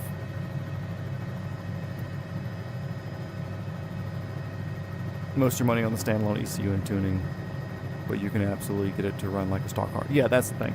And it's not so much running like the stock car that's the issue. I've tuned stuff before. I've worked off maps, and I've built maps on standalone setups before. I've done it on piggyback stuff.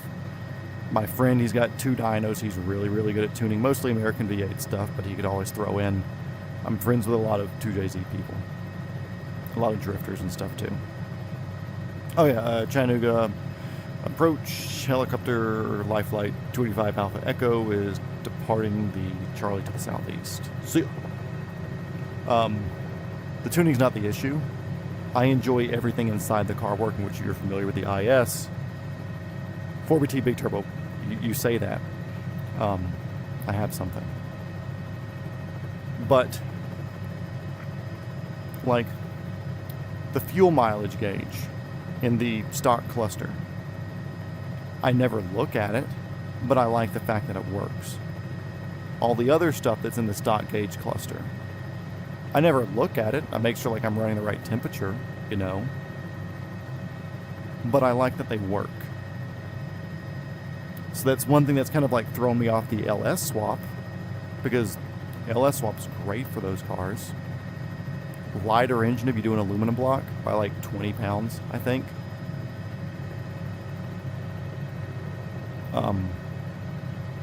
Way more power, and you can do like a stock LS and it's super drivable, no big deal. But I really like all the stock equipment inside the vehicle working. And that's my holdup on changing something drastically. I think I could survive the little gas mileage needle not working. But like I said, I really do appreciate something that where everything works like as it should. Only 4 nautical miles, Dalton's close. Which it's a decent drive from Chattanooga. It's not far, but I mean, when you just get to coast over the mountains, it's nice. So my 4Runner, I've looked at the 4BT, I've looked at the R 2.8 Cummins, which is like their new 2.8 liter diesel crate engine, like the new age 4BT. I've looked at LS swap, I've looked at all that stuff.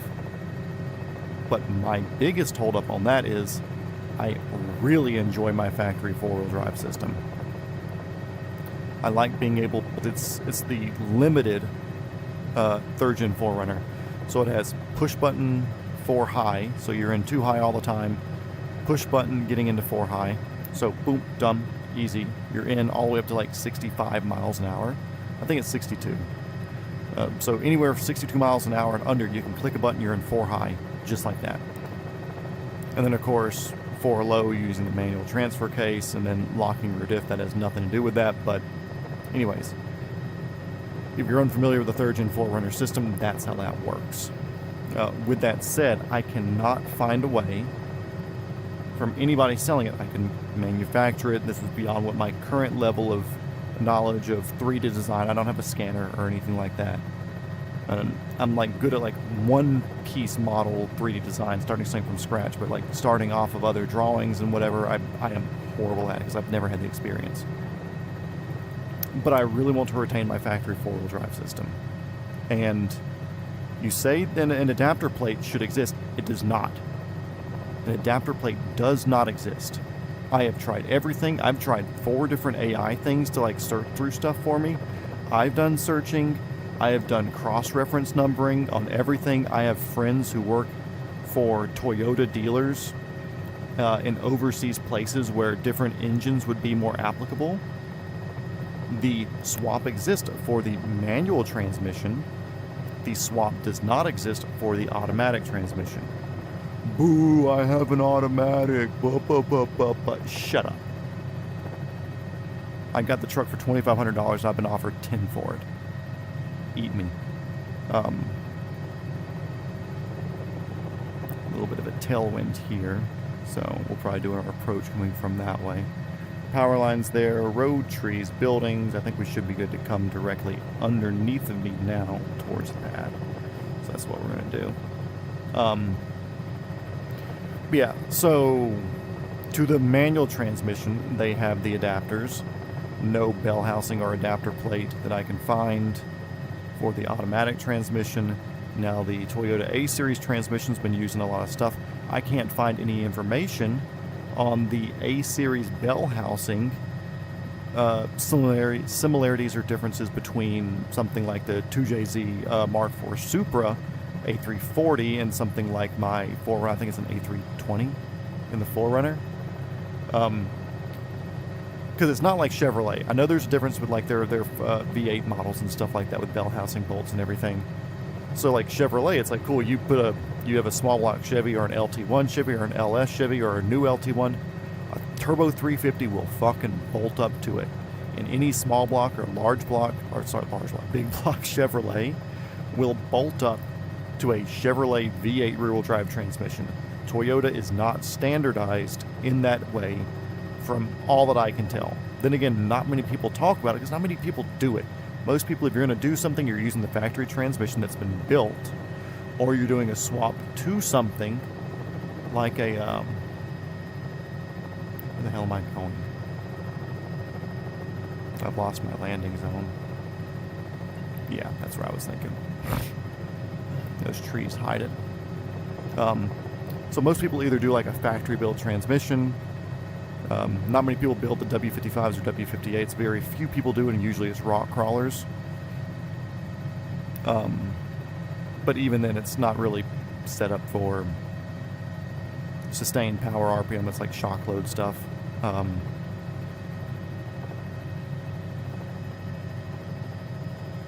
Most people doing like the A340s, 320s, like drag racing setup, manual valve bodies, whatever.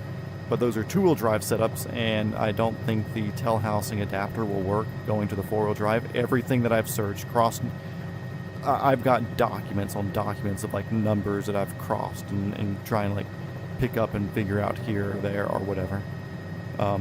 Or people swap it to like, okay, cool, we're going to put a turbo 350 in it. Or most things that go from like one thing to the other, it's the other way around. It's like, okay, cool, we're doing a Chevy engine or Chevy transmission to a Toyota engine, or like nothing is a factory third-gen Toyota 4Runner automatic transmission, limited, so whatever the A340 with the push-button 4-high tail housing transfer case. None of that is applicable from everything that I've found, and I don't want to go to a junkyard and buy a whole bunch of stuff and bolt things together yet just to see like what works and take measurements and whatever. So I mean, I've looked at what other engines that A340 came in, or the A320, whatever the one in the 4Runner is. I've looked at all the engines for where like they've come in different models across the world. I've messaged friends in Dubai. Read chat, sorry. Make a template out of paper. I want to be more professional than that, no offense. Make a template of your transmission bell house and get a template for the engine, design it. So that's cool. I don't know how to do that. I'm good at designing stuff from scratch, where it's like an idea in my head, my own whatever, but triangulating it all out and getting it to fit and then like centering points. So it's like transmission center line and engine center line for a crank and a input shaft. I don't know how to do all that. Like I physically know how to do all that. Like mentally, I know what I'm supposed to do and how that stuff works. I don't know how to put that into a computer. That's where my skill ends. I've tried to learn, but every single like tutorial online, it skips all the entry parts. Because like me, it's like I'll design a part from a sketch on Fusion, and then I'll extrude it into parts, shape, mold, whatever.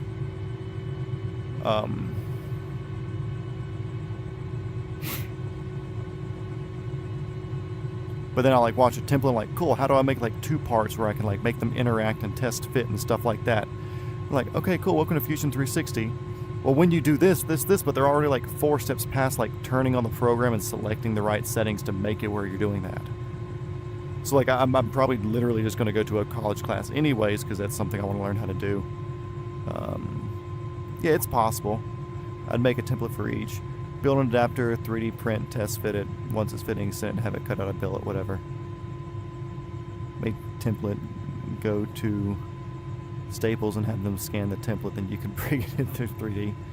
Like, there's ways to do it, obviously, and, like, I am bitching, because I'm sure I could have easily done it by now if I put my heart to it, but the engine still runs. Everything still works. So I don't want to even think about taking my 4Runner down while my Lexus is sick. I'm not going to say down, it still works, it's just sick because it needs the timing belt soon. I'm like 35,000 miles overdue. It needs tires. I'm showing threads on the front because I drive like an asshole. I don't want to risk it. I have 2 working cars right now. I don't want to risk taking one off the road for that. Okay, dude. Adios. Thanks for being in here. I know you'll be back. You always come back. Sean, constraints are your biggest battle in Fusion. That and having to get very far in just sketch before you extrude things. Which I'm not against having to do all that in sketching, just because, like, that's how my brain works. I can see all that and, like, I know what I'll have to change from different axes and faces and stuff like that. That's not my scary part. The biggest thing for me is I would like to scan the rear of the engine, scan the transmission, and be able to interact those pieces together with the multiple parts, so that way I can see, like, what the physical interactions. Like, you put multiple parts in, like the belt design thing. Like, I'd like to see how all that goes in. Appreciate it, Blowheed. See ya! If you make it back before I quit, we have 2 more runs. Or finish this one, 2 more pickups, and then we're going back to base. I don't want to stream too long tonight. But it's like... Oh, actually, I gotta take the patient out real quick. Give ourselves an extra little... Oh no, wait, this is our pickup here. Wait, so that means I need to put a patient in. Hold up. My landing light on? No, that's taxi light.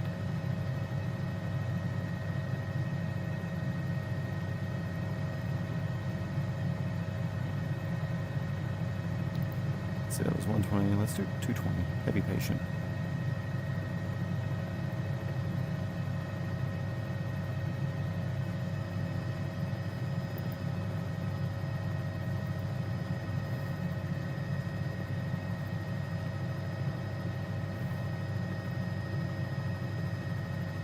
Going back to Chai.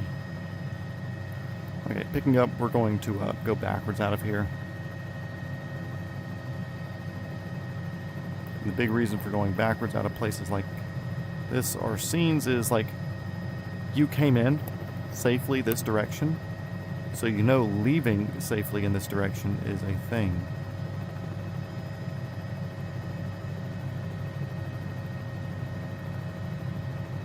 Once you get to your happy height, you can work on getting out.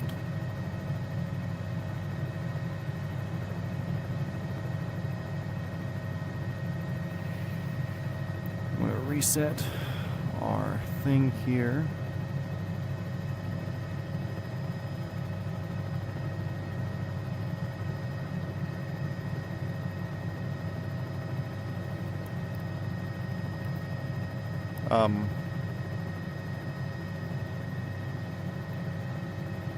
Yeah, 3D scanning is great for a lot of stuff, until you're being accurate with things, which I can see that. So yeah, it's just like a lot of nitpicky shit, and everything works right. Ew. What an unfortunate name.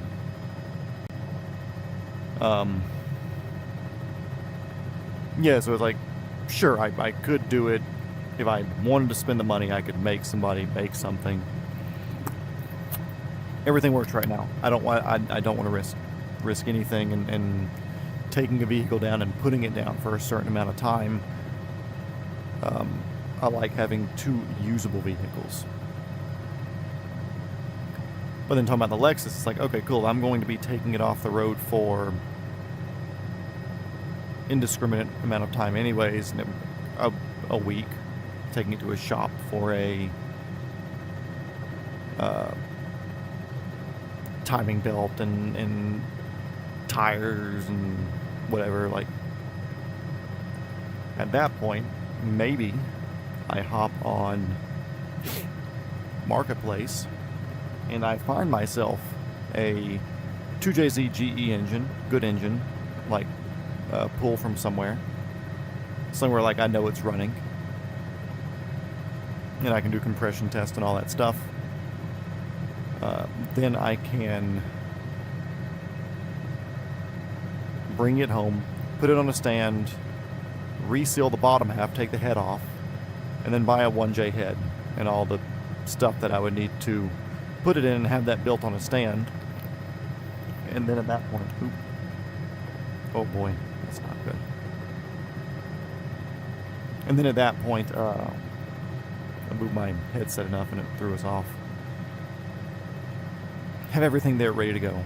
That way, I can say like, okay, cool, I have my standalone here ready to be plugged in where I just run power and ground to it.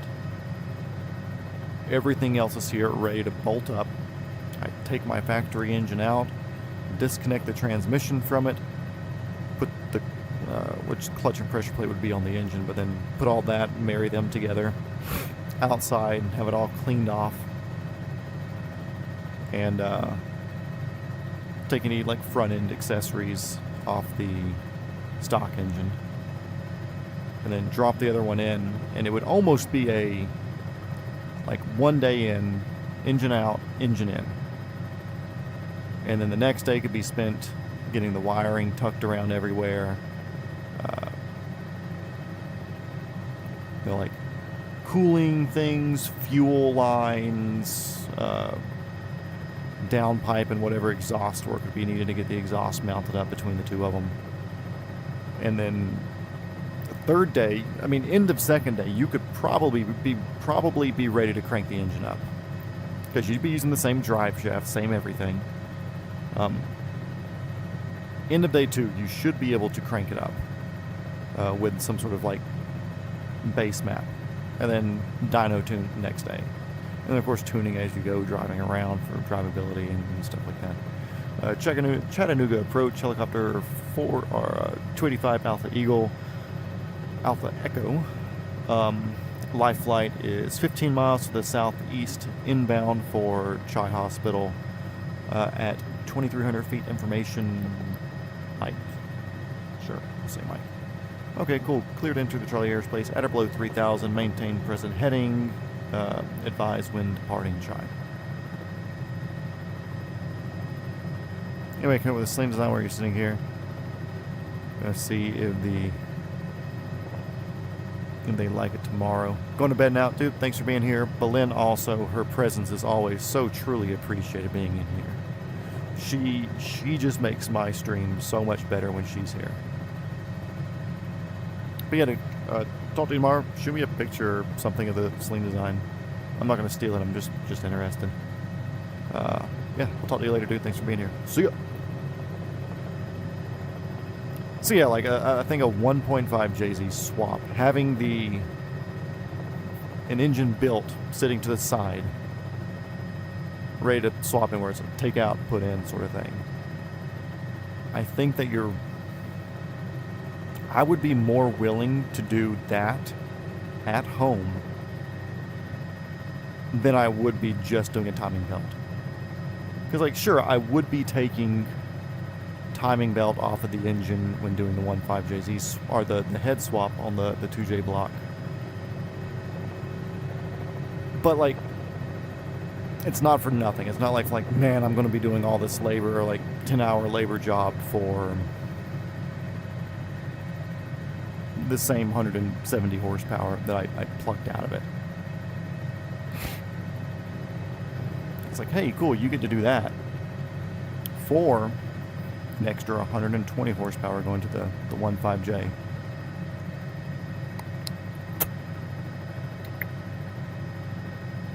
And then it's like, cool, I'm already doing the clutch anyway, since I need to do a clutch anyways. Needing to do a harness anyways. So getting a harness from Tweak or whoever that makes the swap harness. going to stand alone, then really like the only things that I have to do other than that would be like, I don't know if they do air conditioning provisions in the harness. I don't know if that comes from like a body harness side, or if they just kind of wrap that in with the whole engine harness, or if I would have to pluck that apart and move AC harnessing into whatever aftermarket harness. That's something I could message and find out. That's not that hard of a thing to just ask.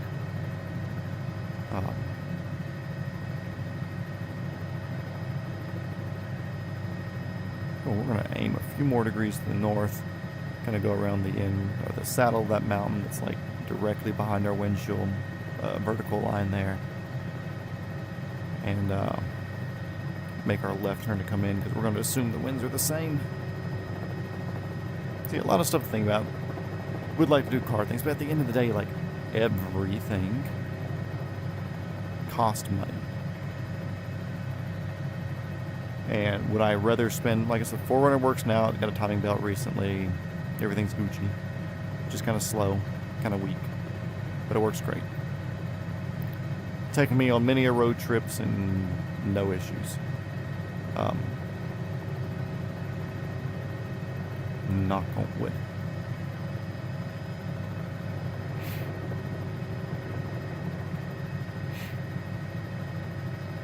I was like, okay, cool.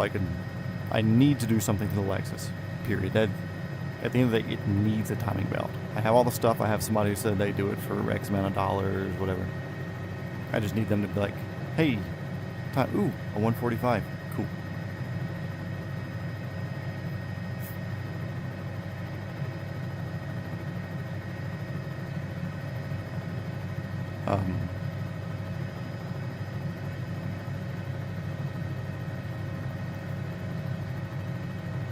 So it needs to be done. So then at that point, too, is like, I feel like no matter what, I will be spending $1,500 on the Lexus soon with tires and timing belt, just to be back to exactly where it was before. And I love the IS chassis, great car, super fun, not the fastest thing, which we talked about. Like, cool, $1,500 to be exactly where I left off. And mildly bored with the car, being the downside. But most of my money needs to divert to flying, so it's like, cool, I'm going to end up just doing that. All that yapping for the past 2 legs of jumping around for the EMS stuff. And I'm just going to take it back to stock. Although I may, because there's a lot of factory fill clutches that have like increased clamping force, I may step up the clutch. Because like, okay, cool, for $200 more, I can have like an ACT or an Excetti or a comp clutch or something that's like full face, whatever, you know. And oh yeah, by the way, stupid IS300 going back to luxury export United States.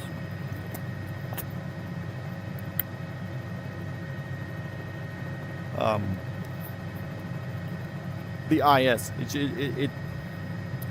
they designed it to be the softest, most comfortable sports sedan ever.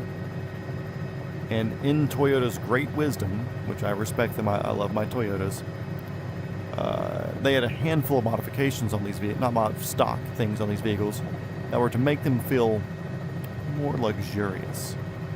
So to start, the first free mod that I do on any IS I've had is on the gas pedal. There's a little spring, like down where your right foot goes, where when the gas pedal presses against and pulls on the throttle cable, there's like a spring that absorbs your inputs.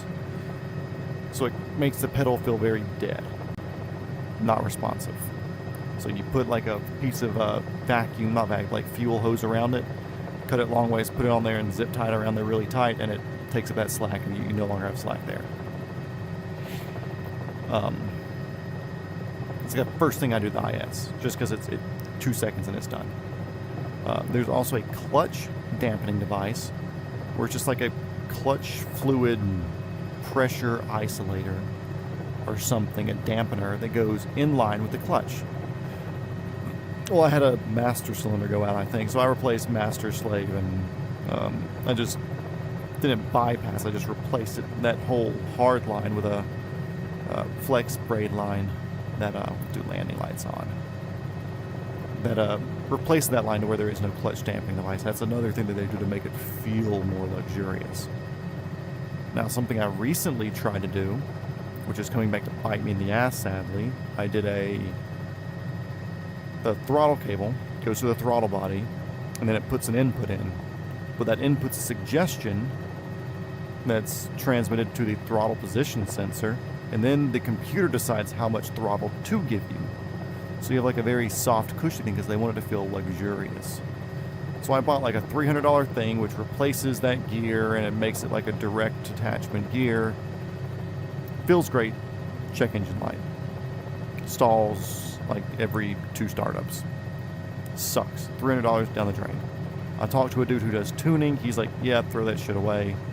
Just do a tune. I'll make it better. And I was like, cool, I'm not even looking for like engine tuning. I want my throttle to feel normal. I think I'm just going to take it back to stock and just forget it right now. It's not worth me spending $500 and throwing away $300. Like, I'll just eat the $300, whatever. But on top of all of that,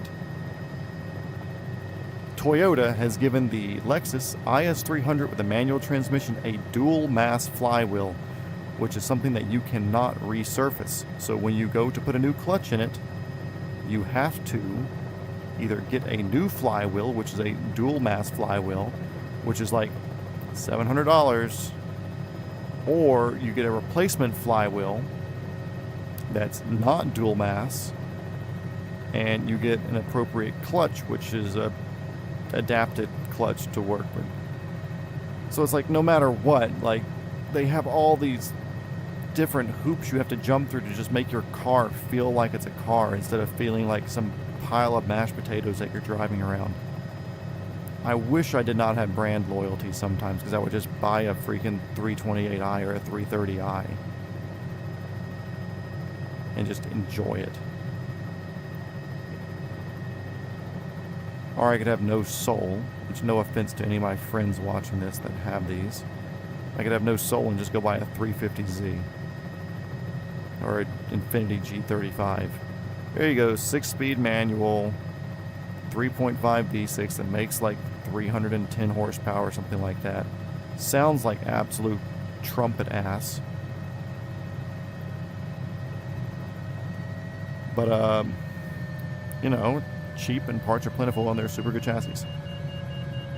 But no, I have brand loyalty with Toyota, who, with any of their cool cars, you have to go through the Lexus brand, at least for anything like not new. And then even on the new stuff, like, oh man, I really like the 86 chassis, like the FRS Toyota 86. We were like, okay, cool. We put a Subaru engine in there that has oiling problems when you go around a corner. You built the car to go around corners. Why? You have to get baffle kits for their freaking oil, so that way you don't starve the freaking pickup when you're at high, like 6,000 RPM going around a corner on a track. You'll G-lock out the engine.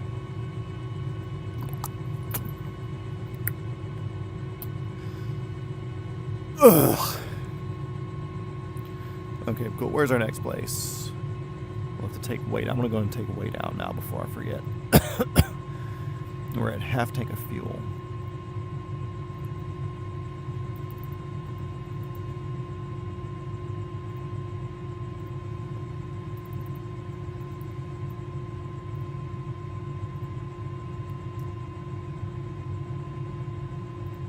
Okay, next place that we're going is assignment 4, scene response. Wide fairway at the golf club at Eagles Landing.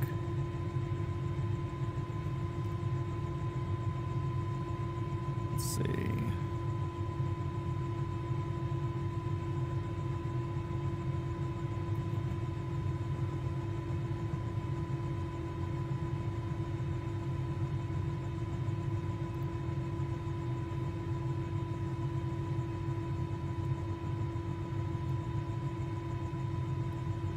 Lookout Mountain Golf Club.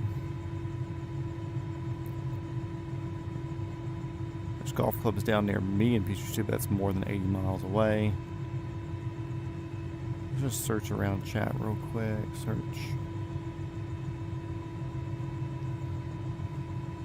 I mean, it did give me GPS cords too, so I could always just 350500, 85 1500.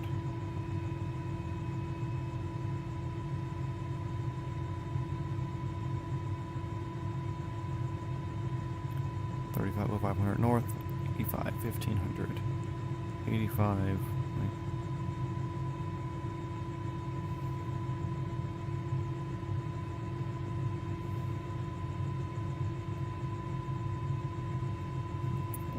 GPS cords always suck.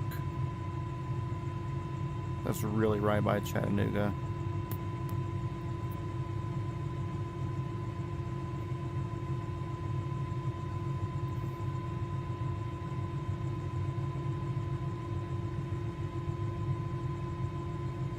So your first tee, Concord.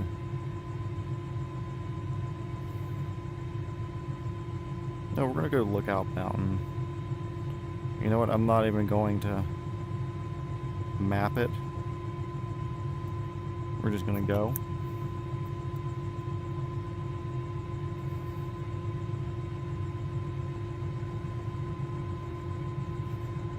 Oh, well, I want to map it here. I'm not going to search for it. There's Chattanooga.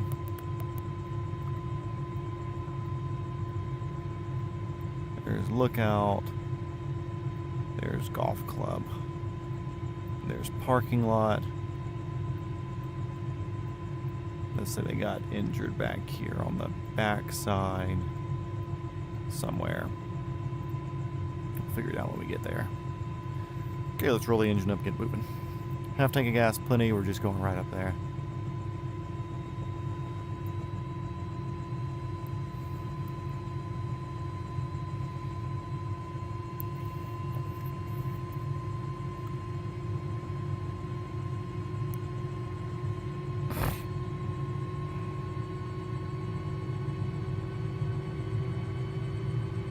Spinner up, spinner up.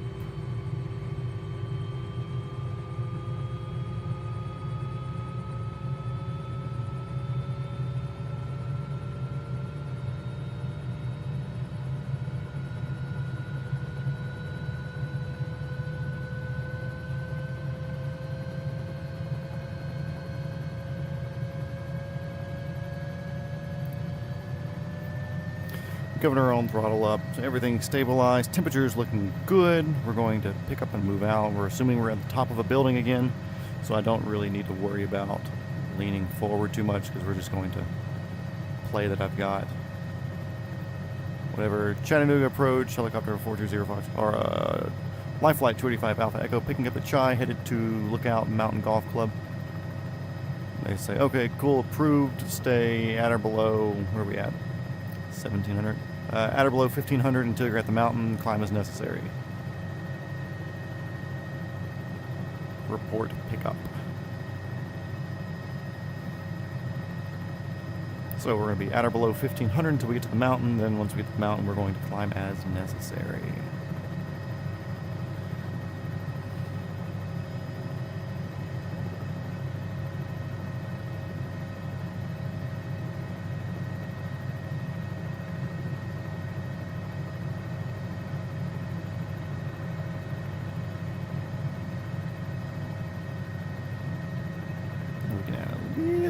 Juice to it. We is not going far.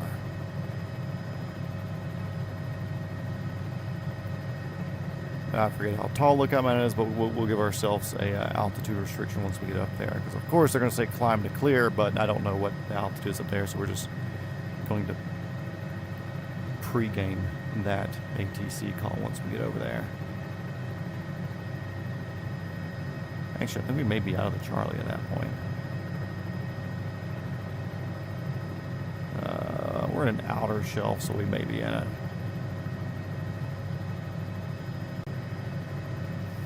Yeah, I don't think we're going to get out of the Charlie. Or no, we're going to get out here.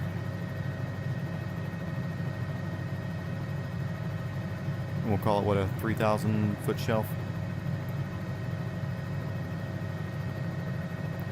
Life Flight 285 Alpha Echo, you are now extending to Charlie. Frequency change approved. If you need to get above a certain altitude for your landing, please let us know. We'll clear you in. So, okay. Thank you. As Vita say. Okay, I don't know what this shelf is. I could turn on my Garmin real quick on my phone, but I don't know what the altitude restrictions are at Chattanooga.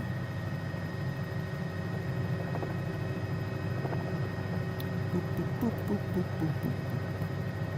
Chattanooga 2600 base. So I don't know. We may. So we'll do our final at and below at 26 if we're going to be in the outer shelf.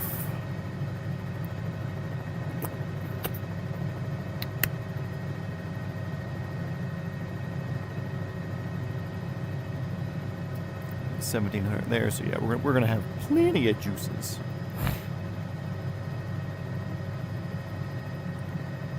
At 10:41, so yeah, should end up being 11:30 or so after we drop this person off, get our last one, drop them off, and then we'll head back to RTB, return to base.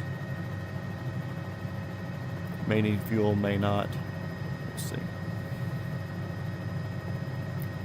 96, dead air at the moment. Let's see what turning 90 degrees does for us.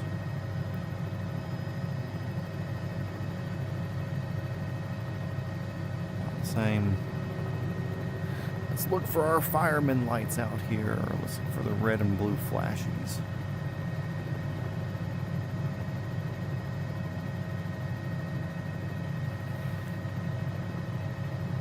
A little bit higher ground speed right now, so we have a little bit of a tailwind probably coming from our 5 o'clock.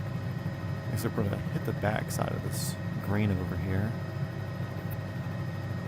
Luckily, we don't need to get too much higher than this. We'll kind of, it looks like they have them rendered as houses, even though they're sand traps. So we'll just land in between those to give us more of a spot to go in.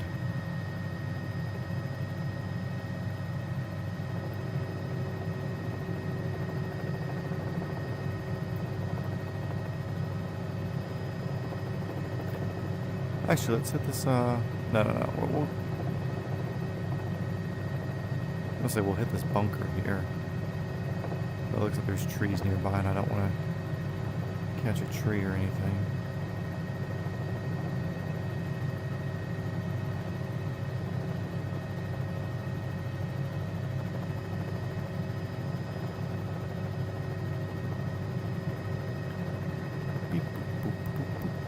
They got the sand traps rendered as houses. That's funny.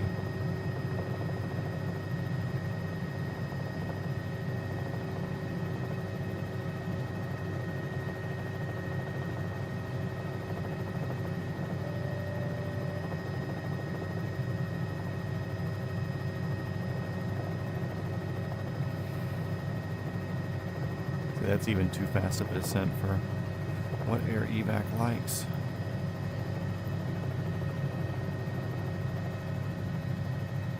Stabilize. Let her come in.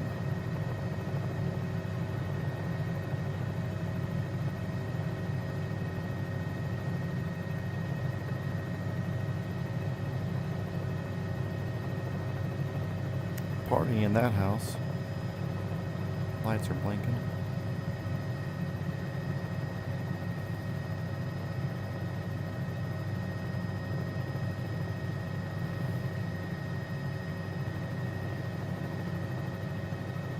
Being an off airport, we're kind of on a hill. We will be landing right skid first.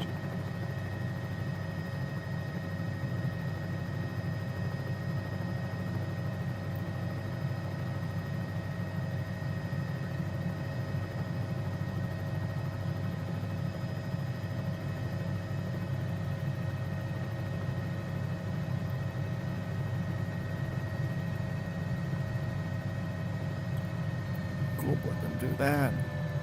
And I'm going to go ahead and look at what our last thing is.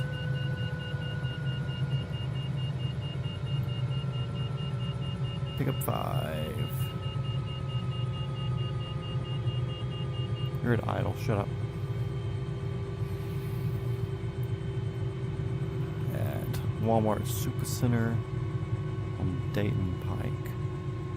Soddy Daisy.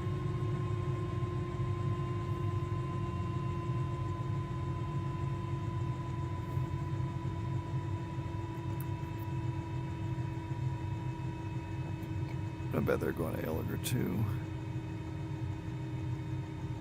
Mm-hmm. Cool. So that'll be north out of Chattanooga. Sick. Okay, cool. We got our dude. Usually, welcome back, Valeska. We're picking up somebody at a golf course right now.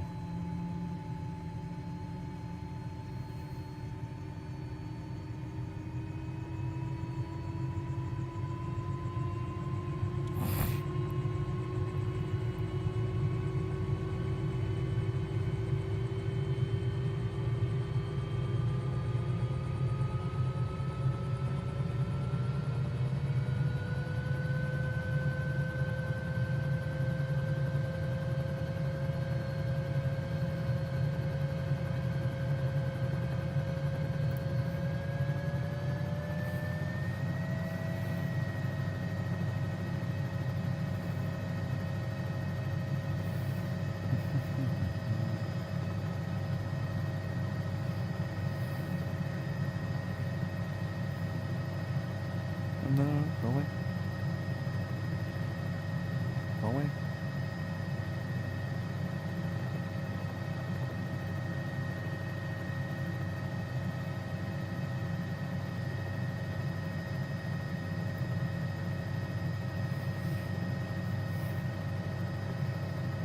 Okay, picking up. Chattanooga approach helicopter 285 Alpha Echo live flight, picking up at the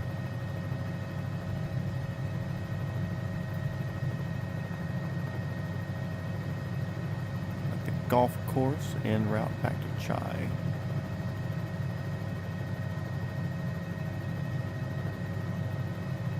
We know it's quiet over here, no houses to overfly. We also know there's a lot of places to land. I forgot to put weight in here, but whatever.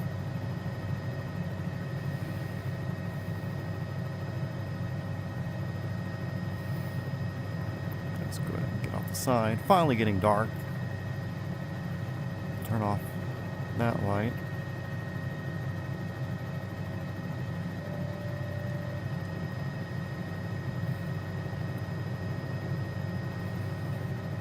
I mean, I can't change that. There we go. Annoying.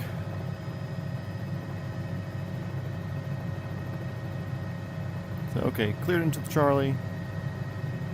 Maintain course. Advise when leaving.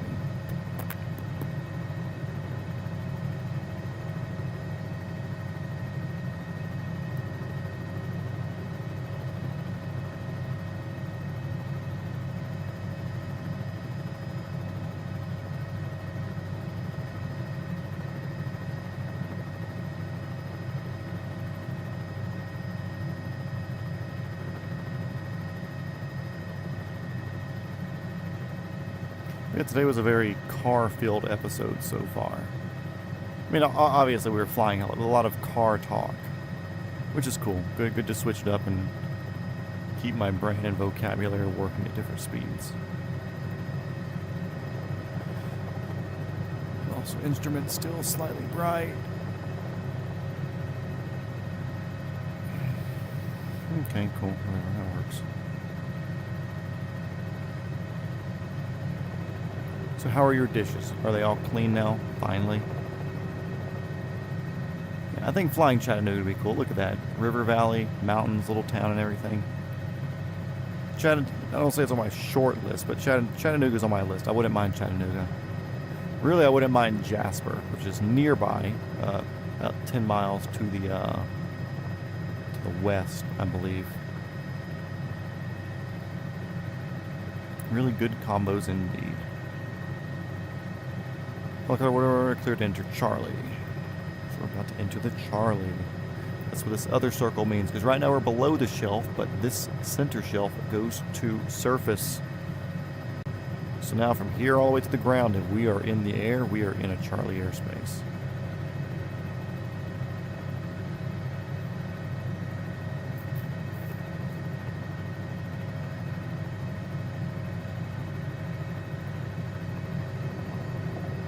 I'm going to start losing some altitude. Offsetting a little bit to the left because we'll be coming around and landing to the south.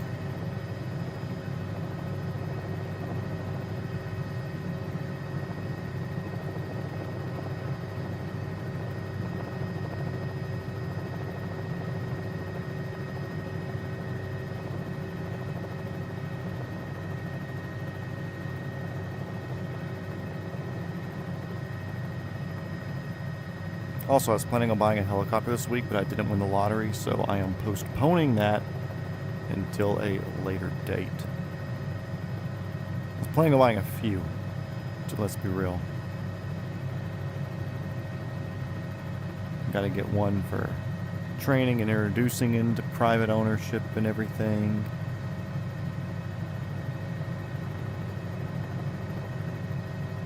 See our helipad's right there. And of course, turbines and stuff to do after I establish credible ownership, but I want to go ahead and buy those and put those in a company and have the company insure me.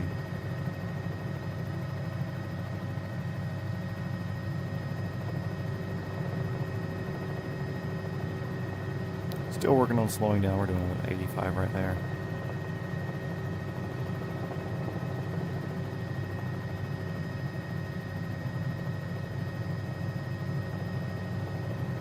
Yeah, better luck. Thank you. I needed it. Also, look how dangerous that is right there. If you weren't aware that there was a ridge there, that's just almost pitch black. Let's turn our landing lights back on.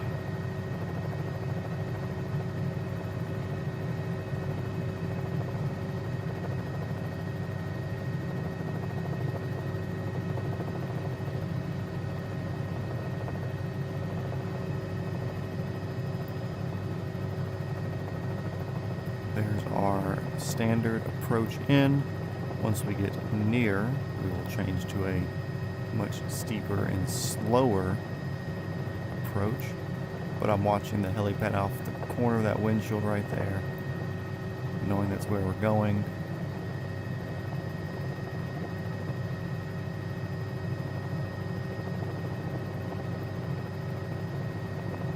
Once I get it in my bottom window,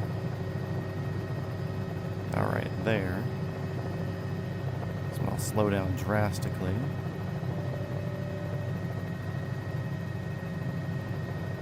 And inch the baby in there.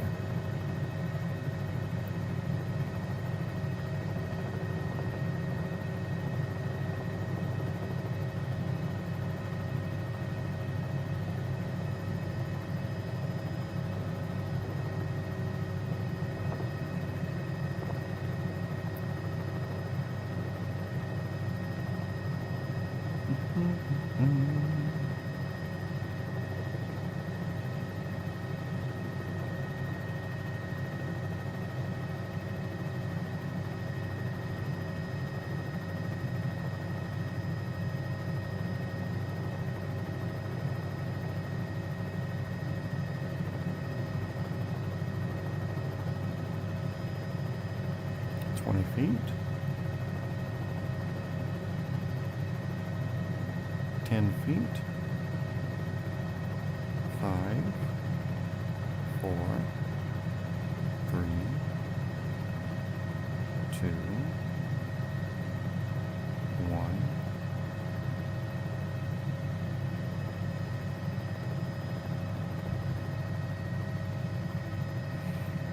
Also, I want to move that to both.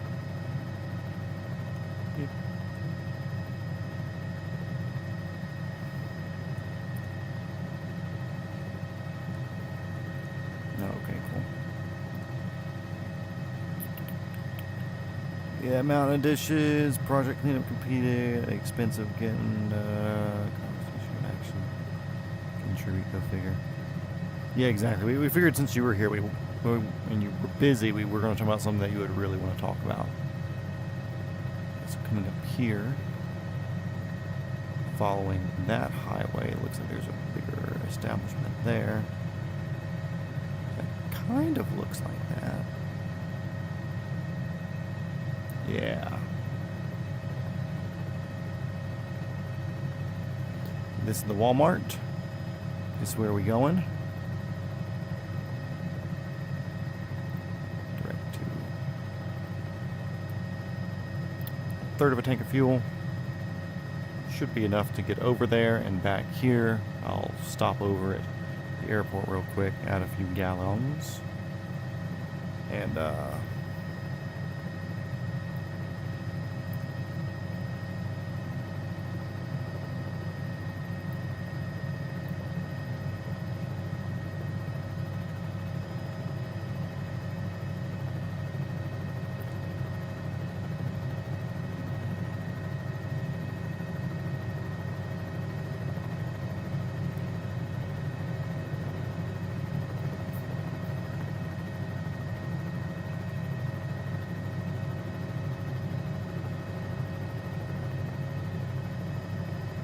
oh boy.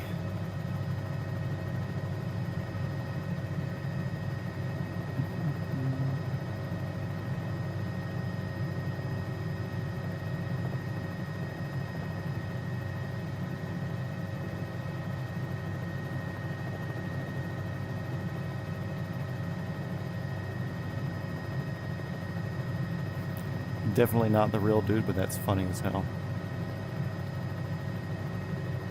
You know, that's something I need to be more wary about. It's something I'm thinking about more and more. Is just like general demonage in the real world coming and bothering us humans, you know? And there's so many things where like your dude's like, hey dude, we're gonna go do this, and you're like, oh hell yeah. And you're like, oh, cool, what words did I just use together? Hell. You know, eternal damnation. And yeah, which means yes. Or, oh, dude, that looks fun as hell. As fun as eternal damnation. Oxymoron? Blasphemy or heresy? I don't know. Something I need to ask the priest about. Father Isaac, got a question. Yeah, words have power more than we realize.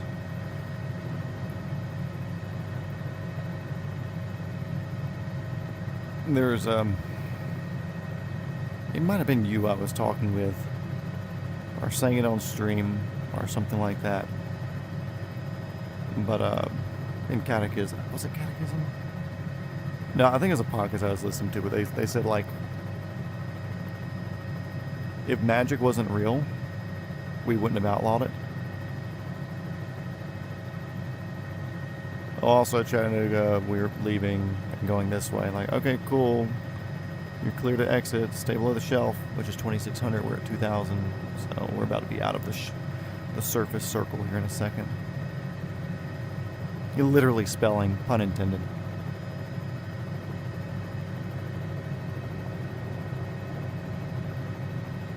But yeah, so like instead of saying, ooh, hell yeah, I've started saying, let's go. Like hyped white boy talk. I'm trying to be more particular with it. But sometimes I just don't, you know, because you've been saying it for years.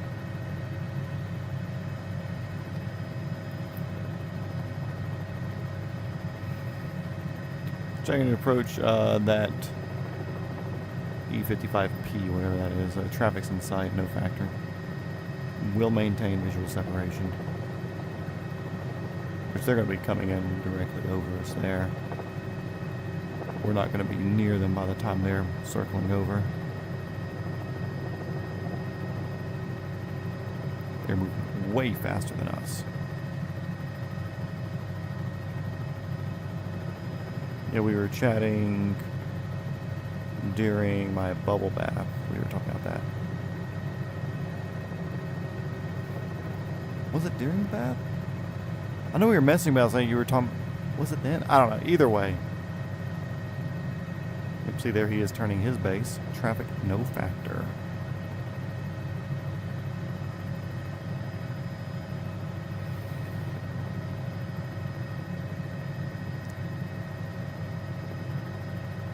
Acting like you're a witch. Nope, that doesn't sound like me. You're probably making that up.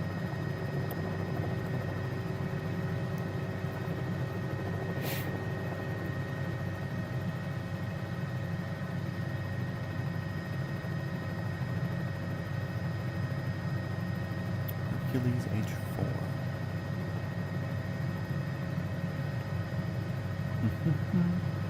Yeah, so I'm working on being more particular about what I say. What I say, what I wish. Trying to keep my thoughts even more in place. It's a good thing. If you can be better, why not be better? So I don't technically need me landing lights on anymore, so I'm going to flick this to off just so I have better forward visibility. And then when we get near, I'll turn landing lights on again so we can see what we're doing. Proof is in the chat log. I don't know what you're talking about.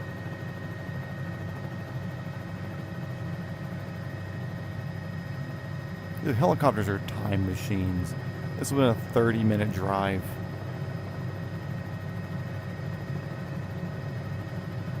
And after we pick this patient up, we will be able to pop right over there, steal some fuel, and head back to base.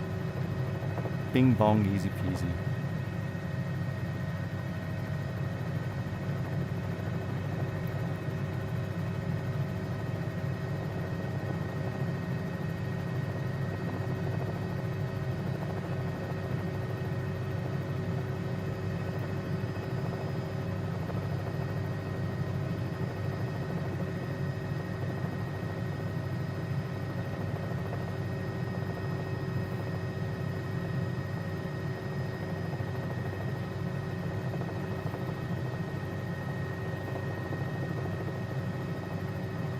Dead air. Okay. There's our Walmart right there at our 1 o'clock position. I'm going to go and turn both lights on. Our downs and forwards. 73 air, 74 ground. So very slight tailwind here heading to the northwest. We'll pop another 90 here before we hit this hill.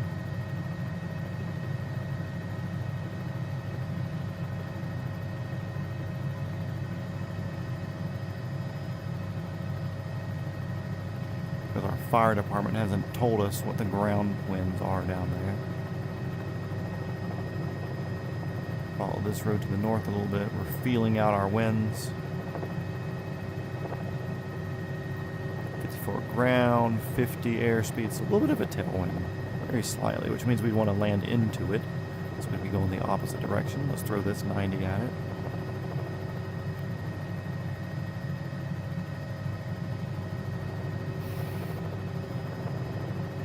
.46 air, 50 ground. So kind of like a wind coming down off the hill. I don't want to approach over Walmart for obvious reasons. Well, the obvious reasons are so we lose something. I don't want to crash through the roof of a Walmart. I want to leave us some more of an opening.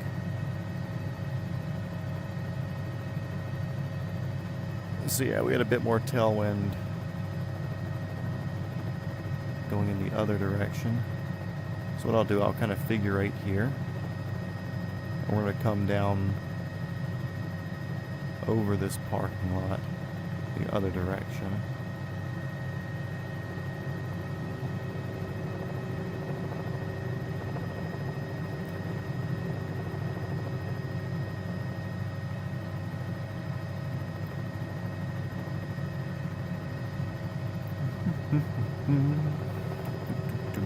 Wind wires way in, way out. We do have light poles there in the Walmart parking lot, but the fire department has assured me that if we come in this way, we'll be good. So we'll be watching that on the way in. No major power lines. Everything's buried there. Our way in is the way we're going. The way out is the way that we'll be heading. We don't have any obstructions or power lines that way. If we need to do a go around, we'll do a go around and we'll just do a left pattern.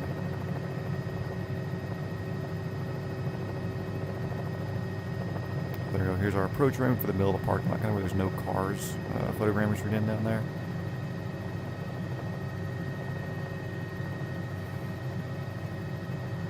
And once we're on the ground, we're going to turn 90 degrees to the left, counterclockwise.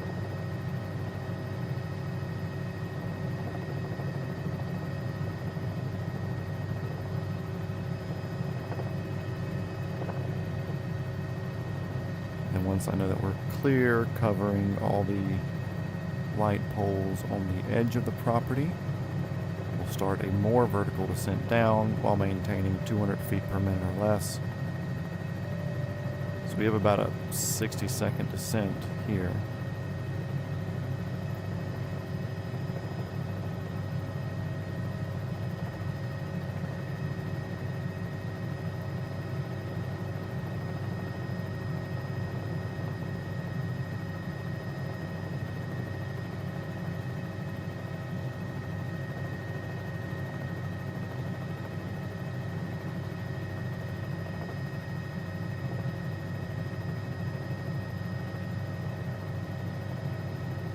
I think this will be my best approach in yet. I have my nurses on either side, looking out the windows, letting me know I'm clear right and clear left and clear back. Okay, you need to go forward a little bit. Okay, cool, we're going forward a little bit. Not that there's an issue, it'll just put us in a better place for our pedal turn once we're a foot on the ground.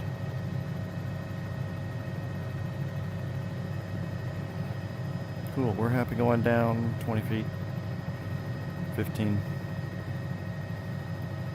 10. Now we're well within ground effect. I've established a good hover. We're going to pedal turn 90 degrees to the left. To center up on this parking line here.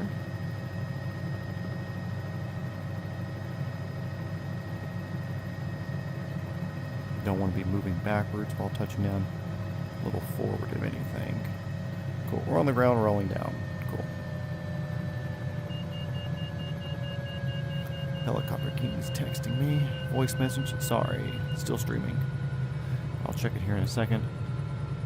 Blah, blah, blah, blah, blah, blah, blah. They're loading in. Let's go and get our GPS set back up. I was really happy with that approach and that one felt good. We're going to come back over here to same old hospital as always. Direct to. That's a hospital. That's a hospital. Our nearest airport after that would be there. So we'll hit that and then we'll angle back up here to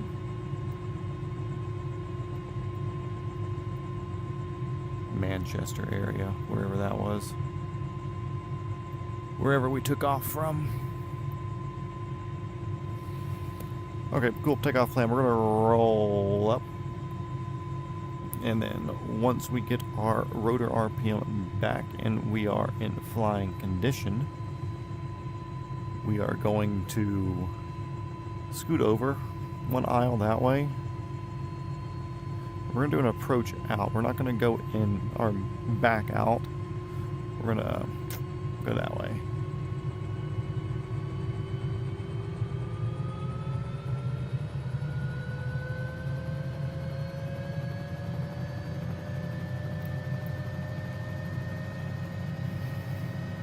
I still like the way the wind was going there.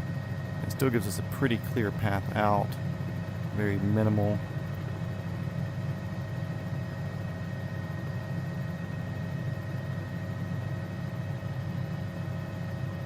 We're going to assume they have this area over here cleared for us as well. Or either that, we've told them that we need this clear for us. And being that they're firefighters and I'm a pilot, they've listened to me. There's actually a light pole there. You can see the shadow in the painting on the ground. But as far as the lights in the gang are, there's none. Okay, cool, clear, all green, ready to go. Much lighter now. Still didn't add a person back in there, but whatever. clear off. Go ahead and start a little bit of turn to the left. We'll take our downward light off.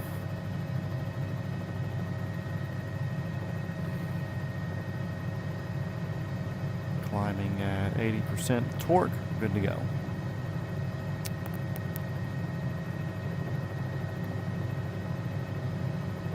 Whoa, buddy. Where are you going? Up a zillion miles an hour. Cool. We're going to climb up to like 1500 to give us some altitude over potential obstacles as it is dark and I do not have night vision right now. Chattanooga approach helicopter, 285 Alpha Echo. Life flight is 10 miles to the north inbound to Chai. And they'll say clear in. We'll give you flight following if you want to climb and maintain 2,000 feet in. And then once you hit the lower shelf, you can vector to your hospital and descend as necessary for your approach. So we're going to take ourselves up to 2,000 just to stay clear of anything and everything. Well above any ridges or any sort of power lines or towers or whatever that may be over here.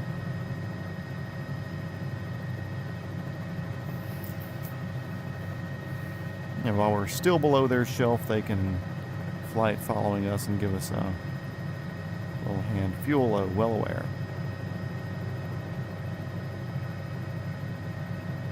Which technically we should have got more fuel. I just don't want to do that before the last one. Not very smart. You should never fly until your fuel light is on. That is bad taste. But I'm happy with it right now. I know where we're going. We have like 4 minutes until we get to land. And then like 2 minutes once we drop this person off.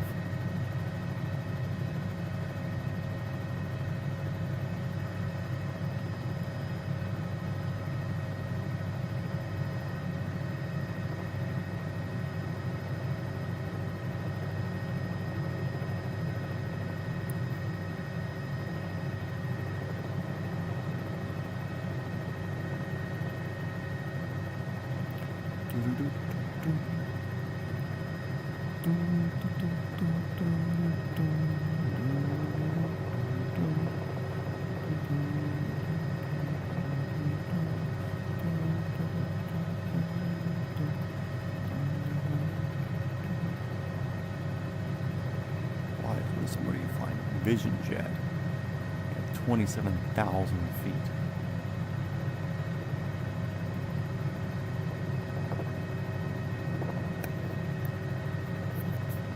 Life flight 285 Alpha Echo. Radar contact clear to enter Class Charlie airspace. Descend when ready for your hospital.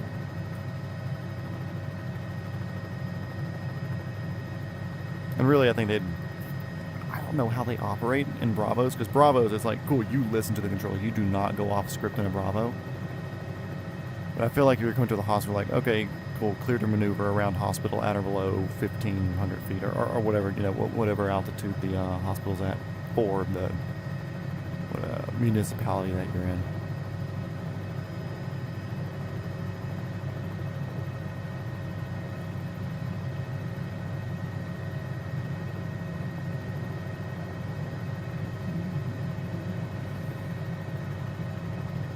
I was thinking 11:30 dropping off our last dude, but I think 11:30 will be us leaving, getting fuel over there. I think 15 minutes is more than fair for coming in here, dropping somebody off, waiting a second, hopping over there, finding a fuel station.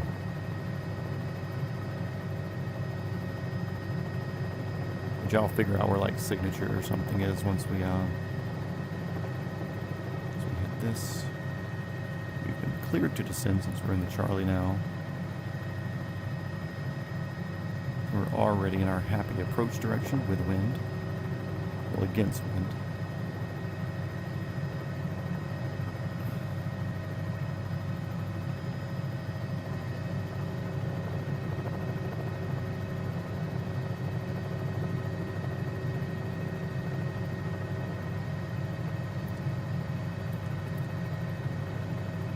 Cool, got our down lights on.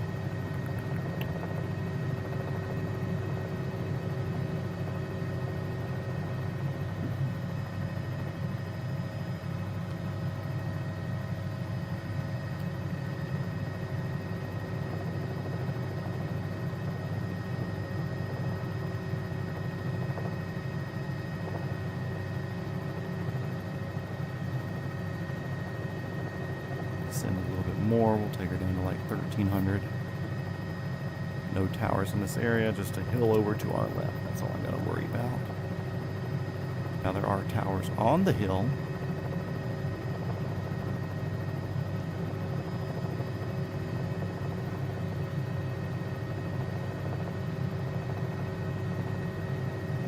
Okay, we'll start taking our speed away. I see our hospital area up here.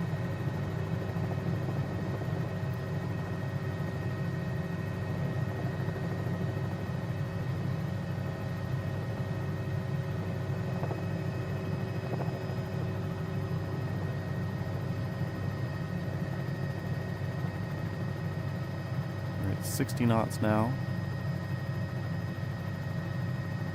Cross over this light thing here, a little bit of dead area, then once we get past the dead area, we're more or less straight in line with our hospital. Actually, I think it's a little bit to the left, but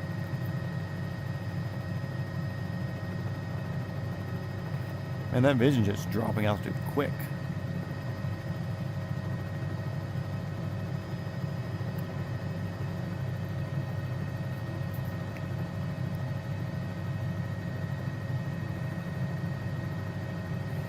All these more wider lights up in front of us, that's our hospital area. As we know, the pad's kind of in the middle. Watching the hill to our left. Let's take her down to 40 knots or so while we look for our helipad, wherever it is, being extremely horribly lit.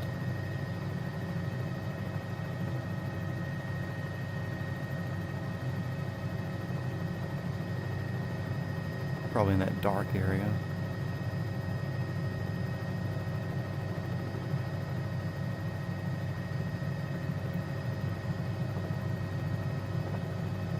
I think so.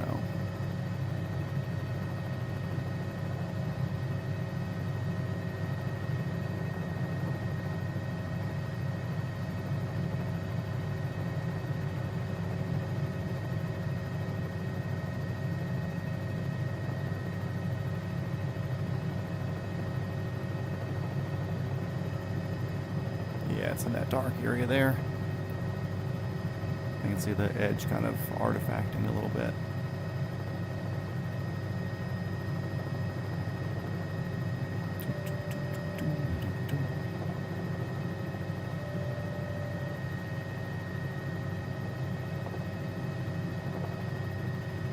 Just below quarter tank of fuel, super light, super happy.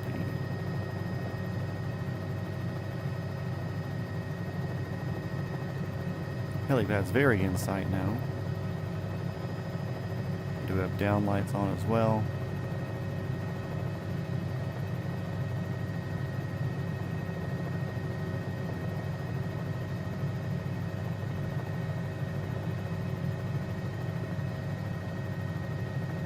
Start to see my bottom window there.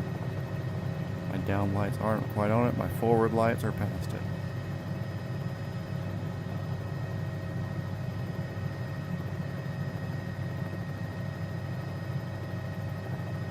There we go.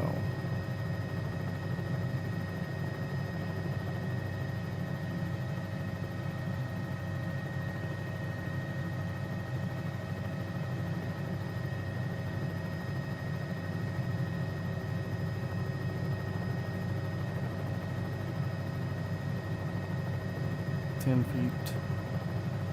5, 4, 3, 2, 1. Inch forward, down.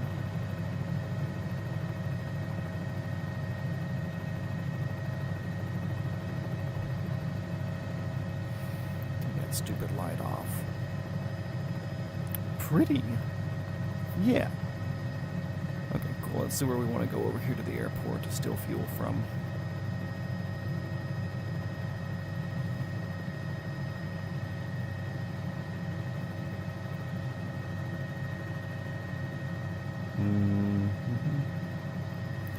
Where is signature? Signature. Maybe there. Ooh, self-serve? Yes, self-serve.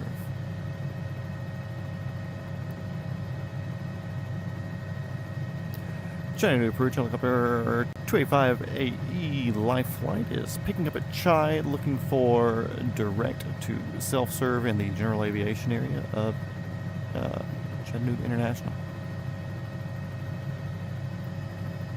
Said clear over, hold 1 mile west of the airport, wait for clearance to cross. Wait for clearance to cross, hold 1 mile west of airfield. For helicopter 285 Alpha Echo. Excuse me.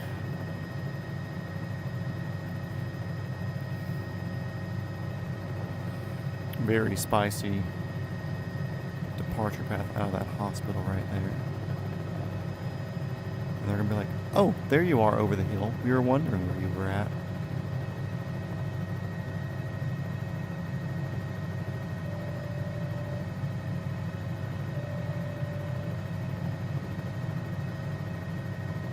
Gives you that German accent again, as Vita say.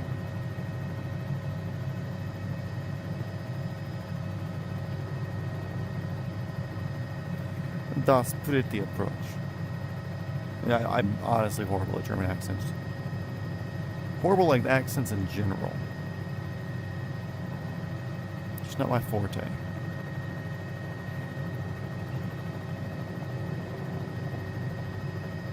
I think that's departing traffic. Helicopter 285 Alpha Echo. You are in sight. You're cleared across the field behind the departing MD-88. Maintain visual separation. Landing at own risk. Landing at own risk behind MD-88 for Alpha Echo.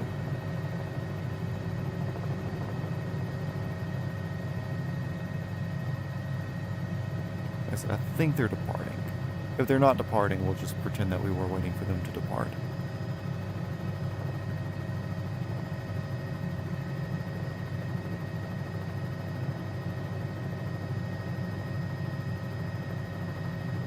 Nothing on the left, nothing on the right. Yeah, I think they're taxiing. So we'll just make sure that we're going behind them if that ends up being friendly for our thing, which I think it will be.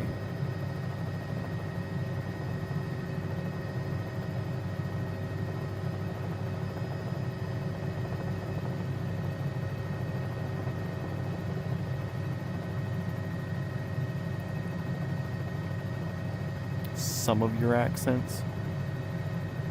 I just remember being terrified of the Russian accent. I cried myself to sleep that night after hearing you say that.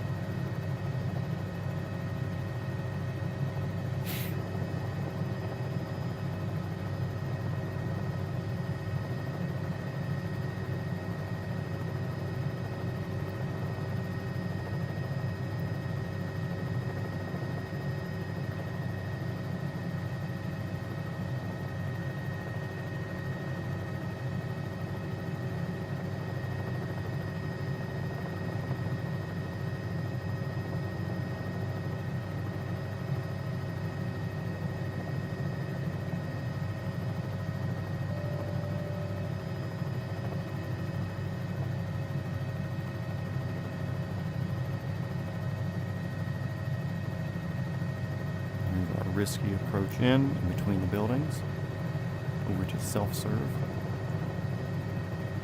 Actually, I assume self-serve would probably be out ramp side, right? Yeah, well, it's kind of like in a wing zone. Yeah, we'll land here in between. We'll throw a quarter tank in there because we got cheaper gas back at the farm.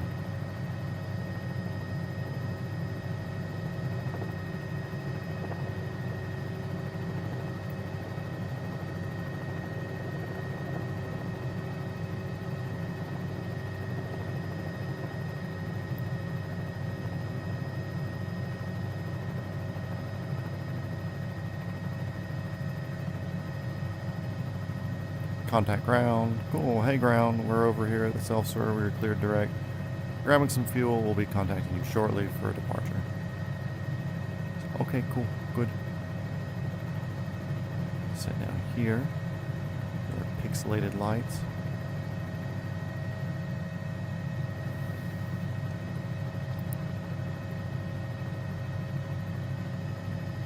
Yeah, that's what scared me to tears.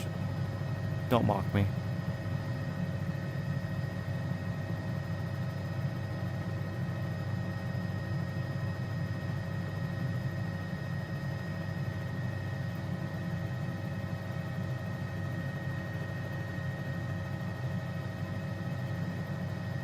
Heading back to start.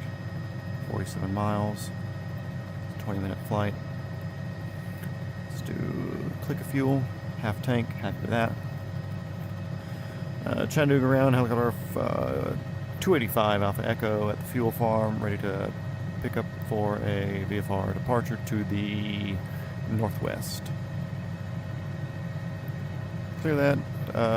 Taxi to ramp, contact tower when you're at a place where you feel like you can leave from.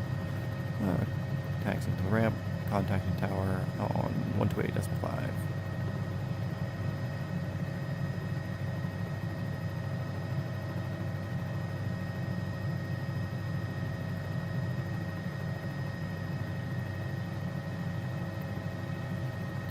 Chattanooga Tower, helicopter 285 Alpha Echo over at the East General Aviation ramp, requesting direct departure to the northwest. Ah, don't hit me. Clear direct departure at on risk. All departures and approaches are clear.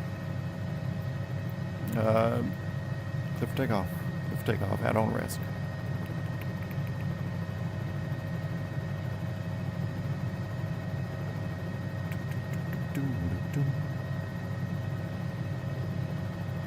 Tis but a roll, sure.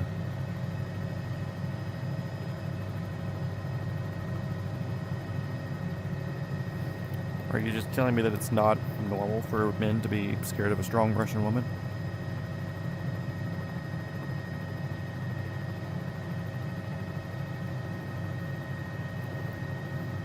So anyways, our shift is over here. We are flying back to the air evac base.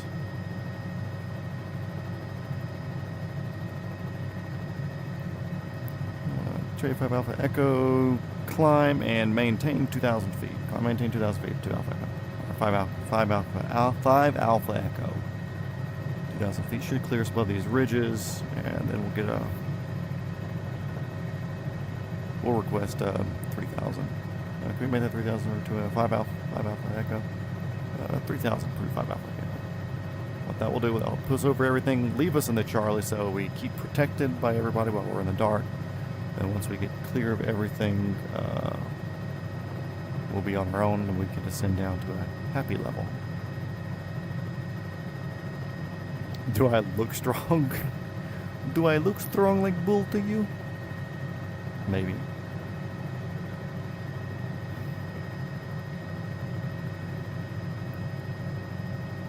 Let's turn off our lower light. We'll leave forward light on. Still climbing 3,000. We're in a helicopter. We don't climb fast like airplanes do. We just do that off the ground initially. Or but little sparrow. Do I look like bull to you or little sparrow? It was the hospital that we spent so much time at today. The beautiful Tennessee River. Weirdly enough, a body of water that I am attracted to, emotionally and sexually.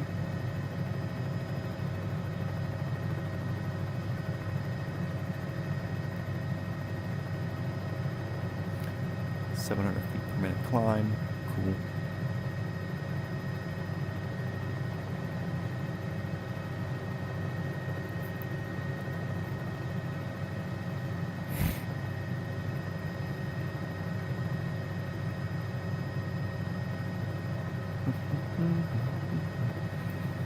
Easy cruising. You know? Know what I'm saying? Let's pop that on a zoom out real quick there.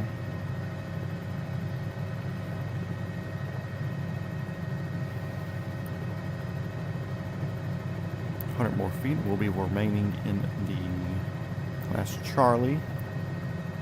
We'll just be in the upper shelf. Which it may even be a different reading over there because I do see lines. We're just going to assume a 2600 Charlie lower.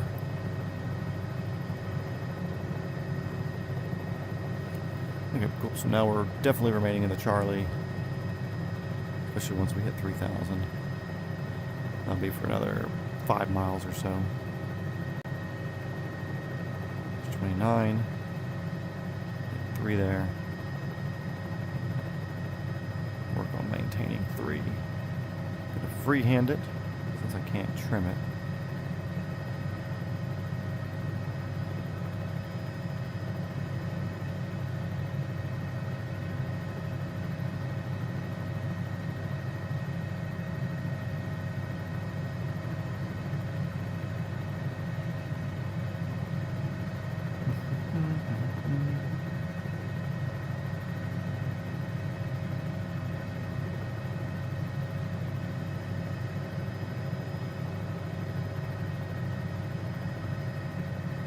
Also, this is like what our around the world would look like right now for where we're at. I really need to do a quick night, like 2 quick nights, really.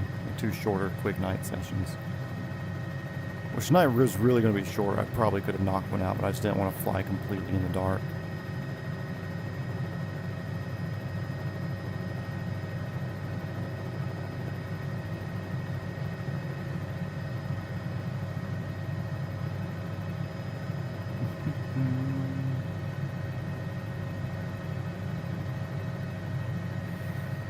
Getting up here, it's kind of blocking me out some.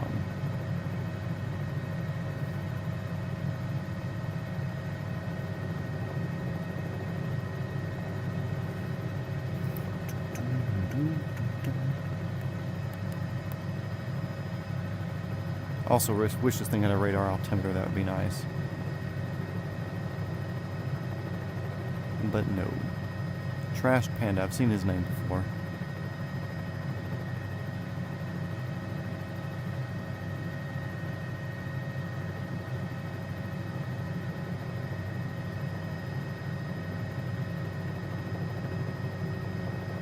Close to leaving the Charlie. Then we'll be on our own over a few mountains, over the rivers, and through the woods. I think we'll keep 3000 though. Seems like a safe altitude over all this. I'm watching the synthetic vision below as well.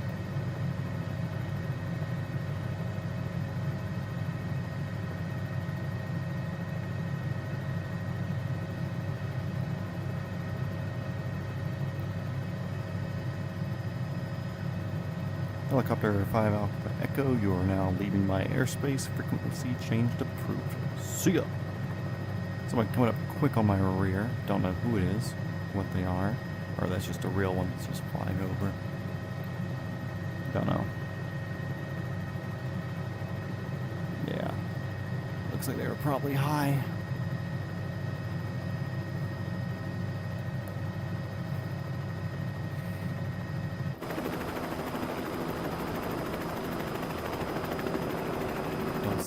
No eyes. Okay, no loss of speed. Pick it up. Pick it up, pick it up, pick it up. We gotta go home. We have something on the grill.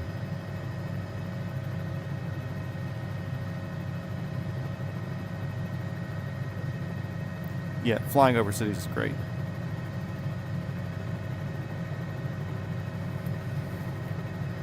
I'm looking forward to beginning of next month going to that car meet thing if it's going to end up being a clear flying day. It'll be nice to fly out there.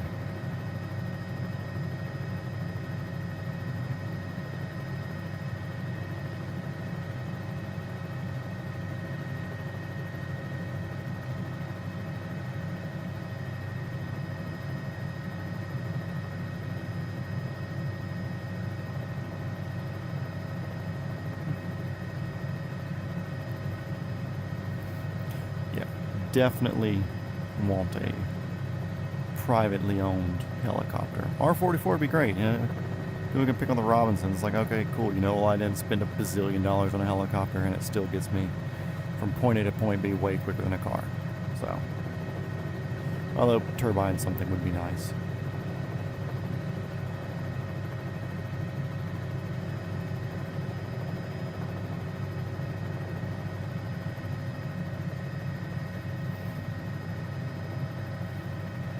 And it's just like, it's not even a car show, it's my dad's car club. Not his car club, it's just a car club he's a member of. I call it a homeowners association that's not a neighborhood. You pay your $3 a month. You go and you talk to people about cars, and then they're like, okay, cool, here are the shows for the next month. Here's a raffle for like a 50-50 raffle. I can use a little left pedal. There we go.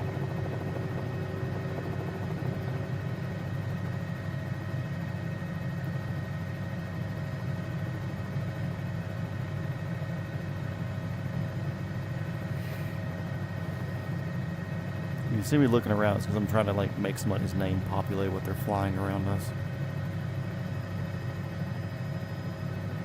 I'm curious about the one that helicopter came. He messaged it to me, but I haven't looked at it yet.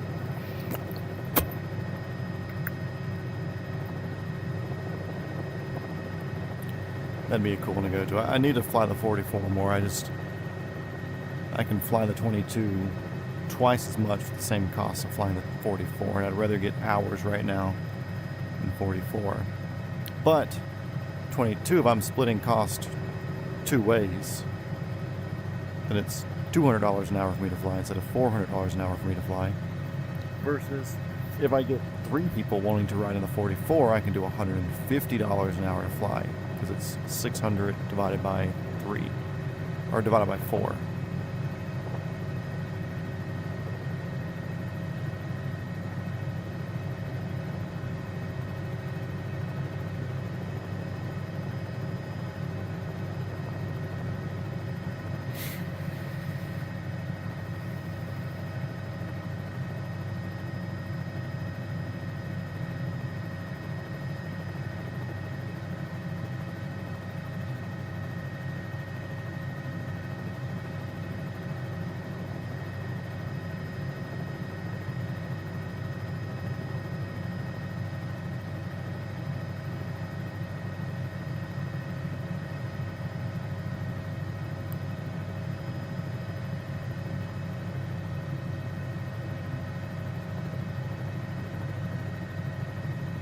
There's 24 out in front of us. Really no mountains after we get over this little section here that we're currently over. Kind of flattens out a decent bit.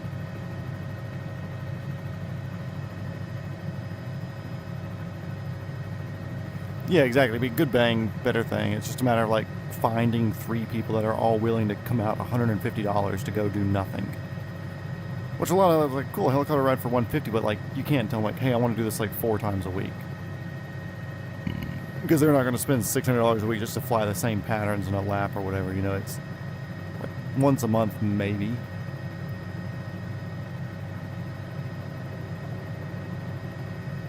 But not like a multiple times a month thing. Unless I had like 30 friends, and I could do 10 flights a month with 30 friends that are willing to pro rata with me. But then it's a matter of finding 30 people to be willing to do that multiple times.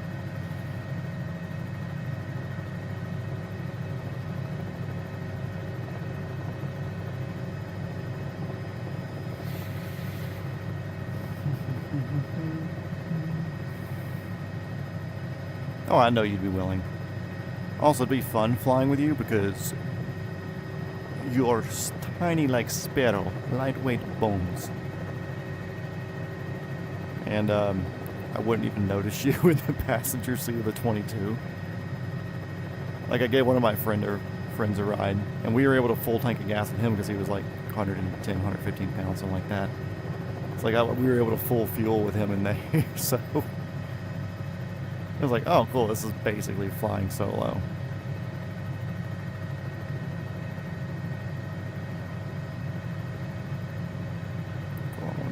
some at like 29.50. I want to be at least 3,000.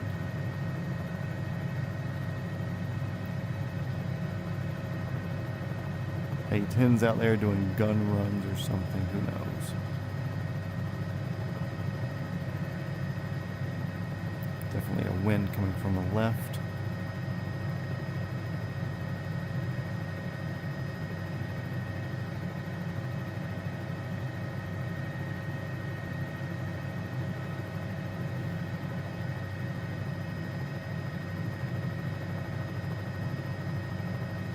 Yeah, see, that's the thing. A lot of people just rather buy the drinks.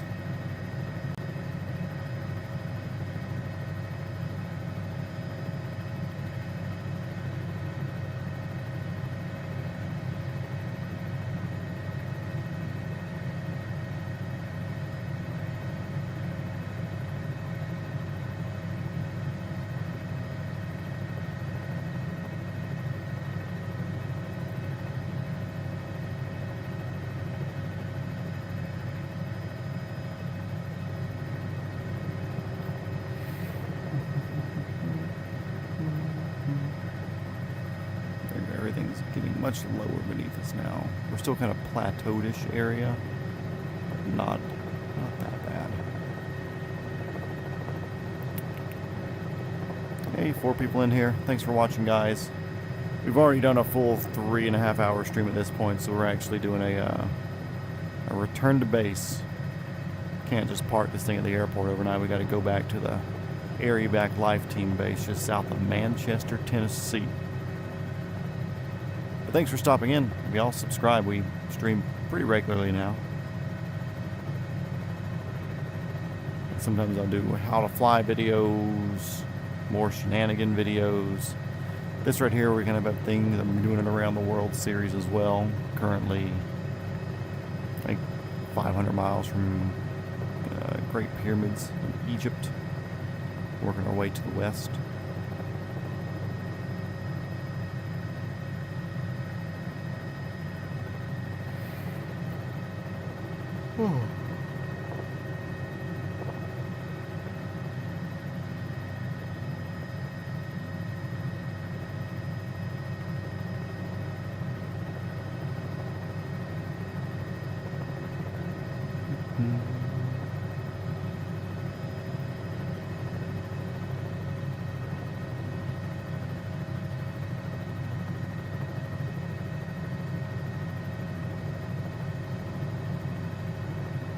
Coworkers mentioned you looking skinnier.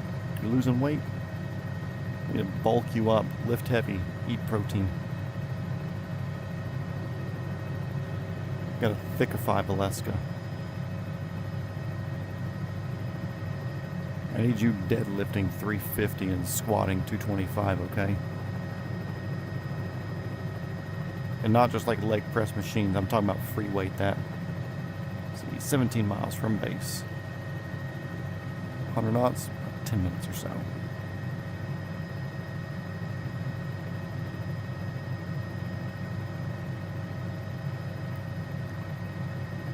We can add some power. We got the fuel. We can burn a little bit. I do see some towers up here. We need to be mindful of those. They all seem to have functioning blinky lights, which is rare. I do like a flight plan or something, like I check the NOTAMs and it's like 7,000 like obstacles without lights or like broken lights on towers.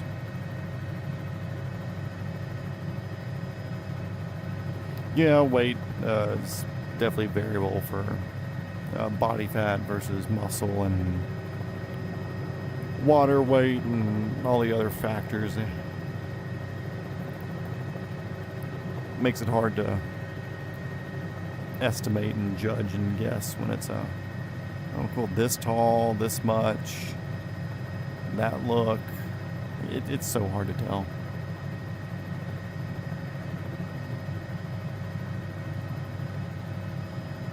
Okay. Little valley-ish here, some lower mountain ridges up here, and then we're pretty much flat until base.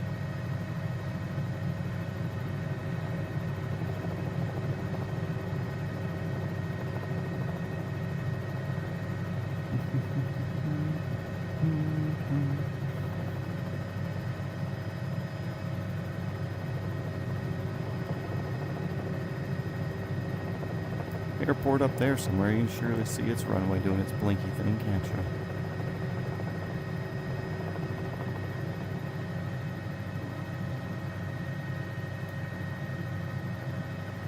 Sorry for the wiggles, guys. When I look around, this cyclic's very easy to move.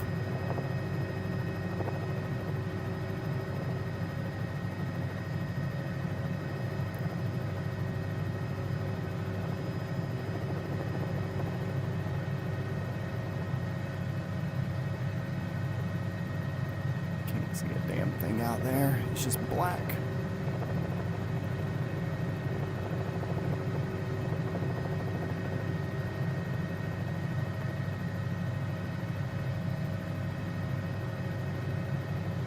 Go any lower than this.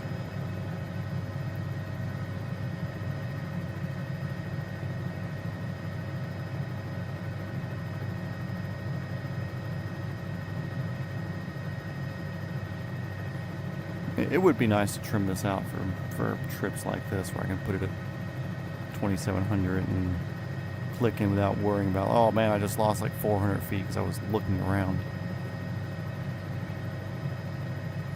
Monday.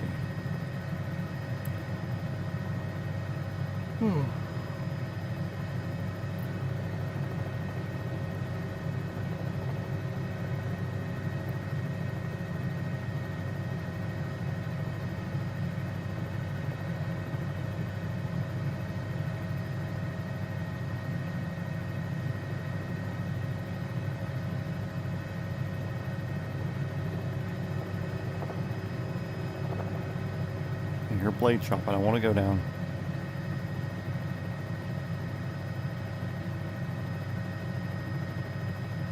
It's an easy way to tell when you start losing altitude, and especially like in some like conditions like this where you really can't tell visually how high you are. If you have a very loose cyclic, you'll start losing altitude here. There's more blade chop. Fast, shallow descents give you chop. Or they're one thing that give you chop.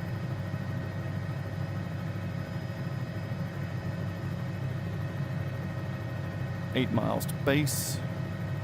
Getting over our last ridge lines here. We'll drop her down to about 2,000 once we get more leveled off here over the green area.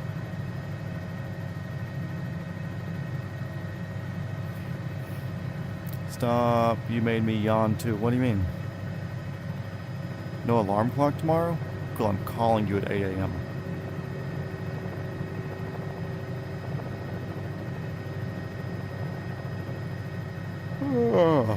Oh, cool. I remember these hills with it. That's sort of like more balding, treeless areas from the first of the stream.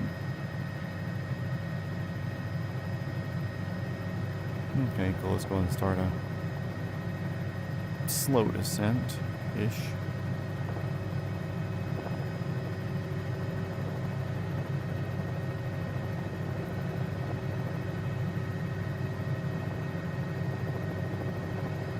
I'm right where the interstate begins to turn up here and head more up to Nashville. That's where we're looking. I'll just put forwards on right now. Is all we need. Put the downwards on in a bit. Starting to see cars on the ground again. 2300 lowering. Bet you want. Is that a threat? Keep it up, I'll call you at 6.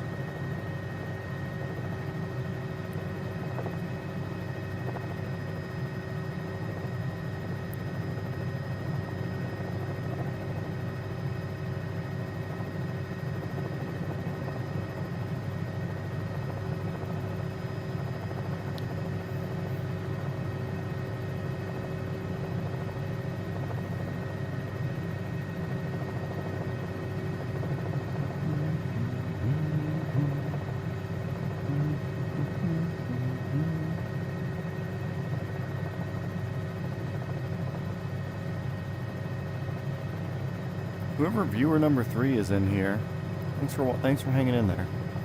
Much appreciated. Right now, it's just kind of me and her riffing back and forth.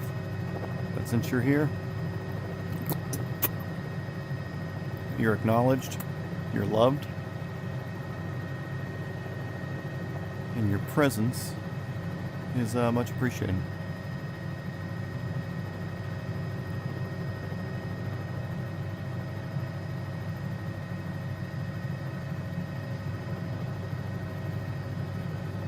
Zoom in on the map a little bit.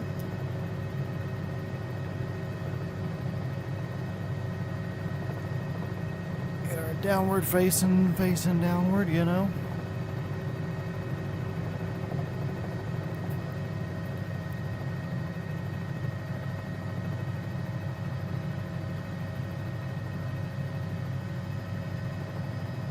Looks like an emoji of some sort. I'm sorry I don't speak hieroglyphics.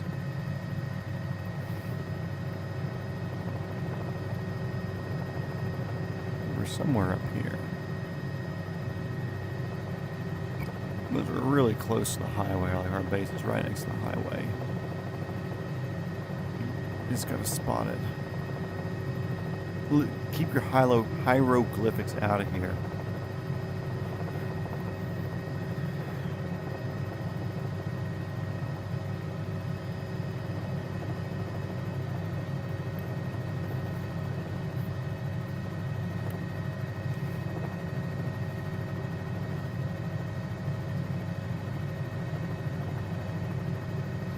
Okay, so this road that's right here, we're going to be to the left of that road when it starts weaving back out.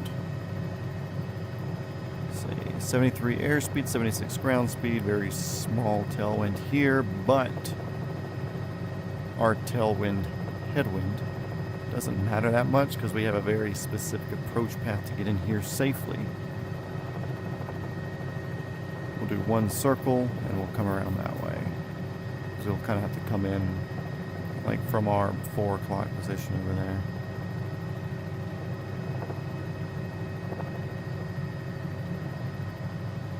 There's a little building, safe fenced out.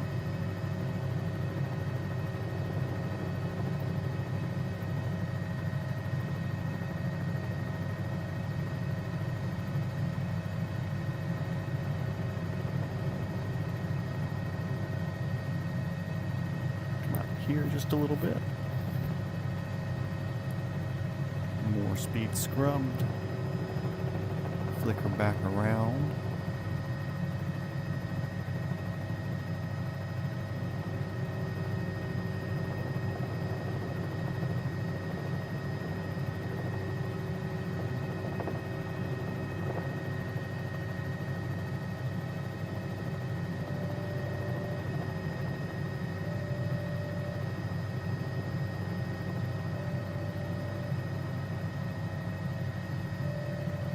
Yes, you can beep at me all you want to. I know it. I'm decision height. My decision is I'm about to land. Beep. Watch your mouth.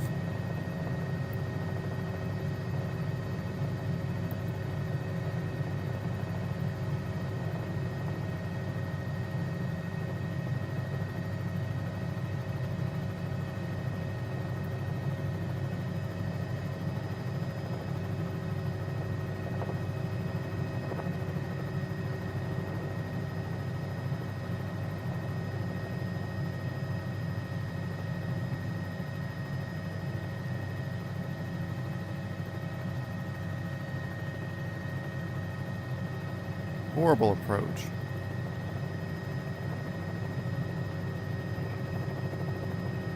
Worst approach of the night. Of course, shitty conditions because they kind of don't pay really good attention to little outposts like this.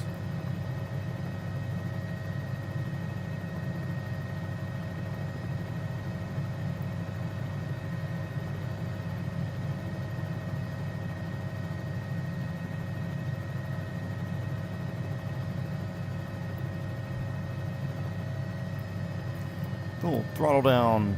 Governor off. Let her spool down. Beep, beep, beep, beep, beep, beep, beep, beep, beep, beep. Just me forgetting there's an audience. Get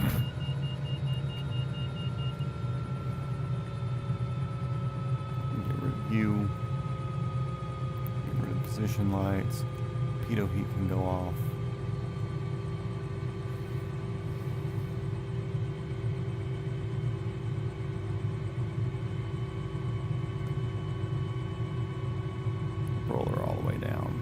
engine out. No shit.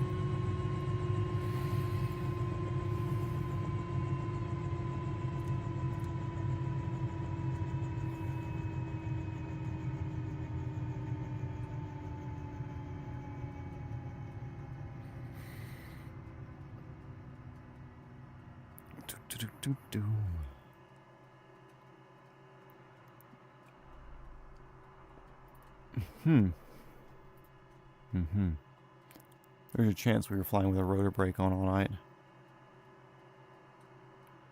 That would explain a lot. Usually it wouldn't start with a rotor brake on, so. Anyways. Shift C, I turn it, it's never on in these things. Anyways, that's good. We had a good time tonight, everybody. Thanks for watching. Something. Yeah, we'll fly again soon, guys. Adios. Peace. We're just going to forget that rotor brake thing, okay?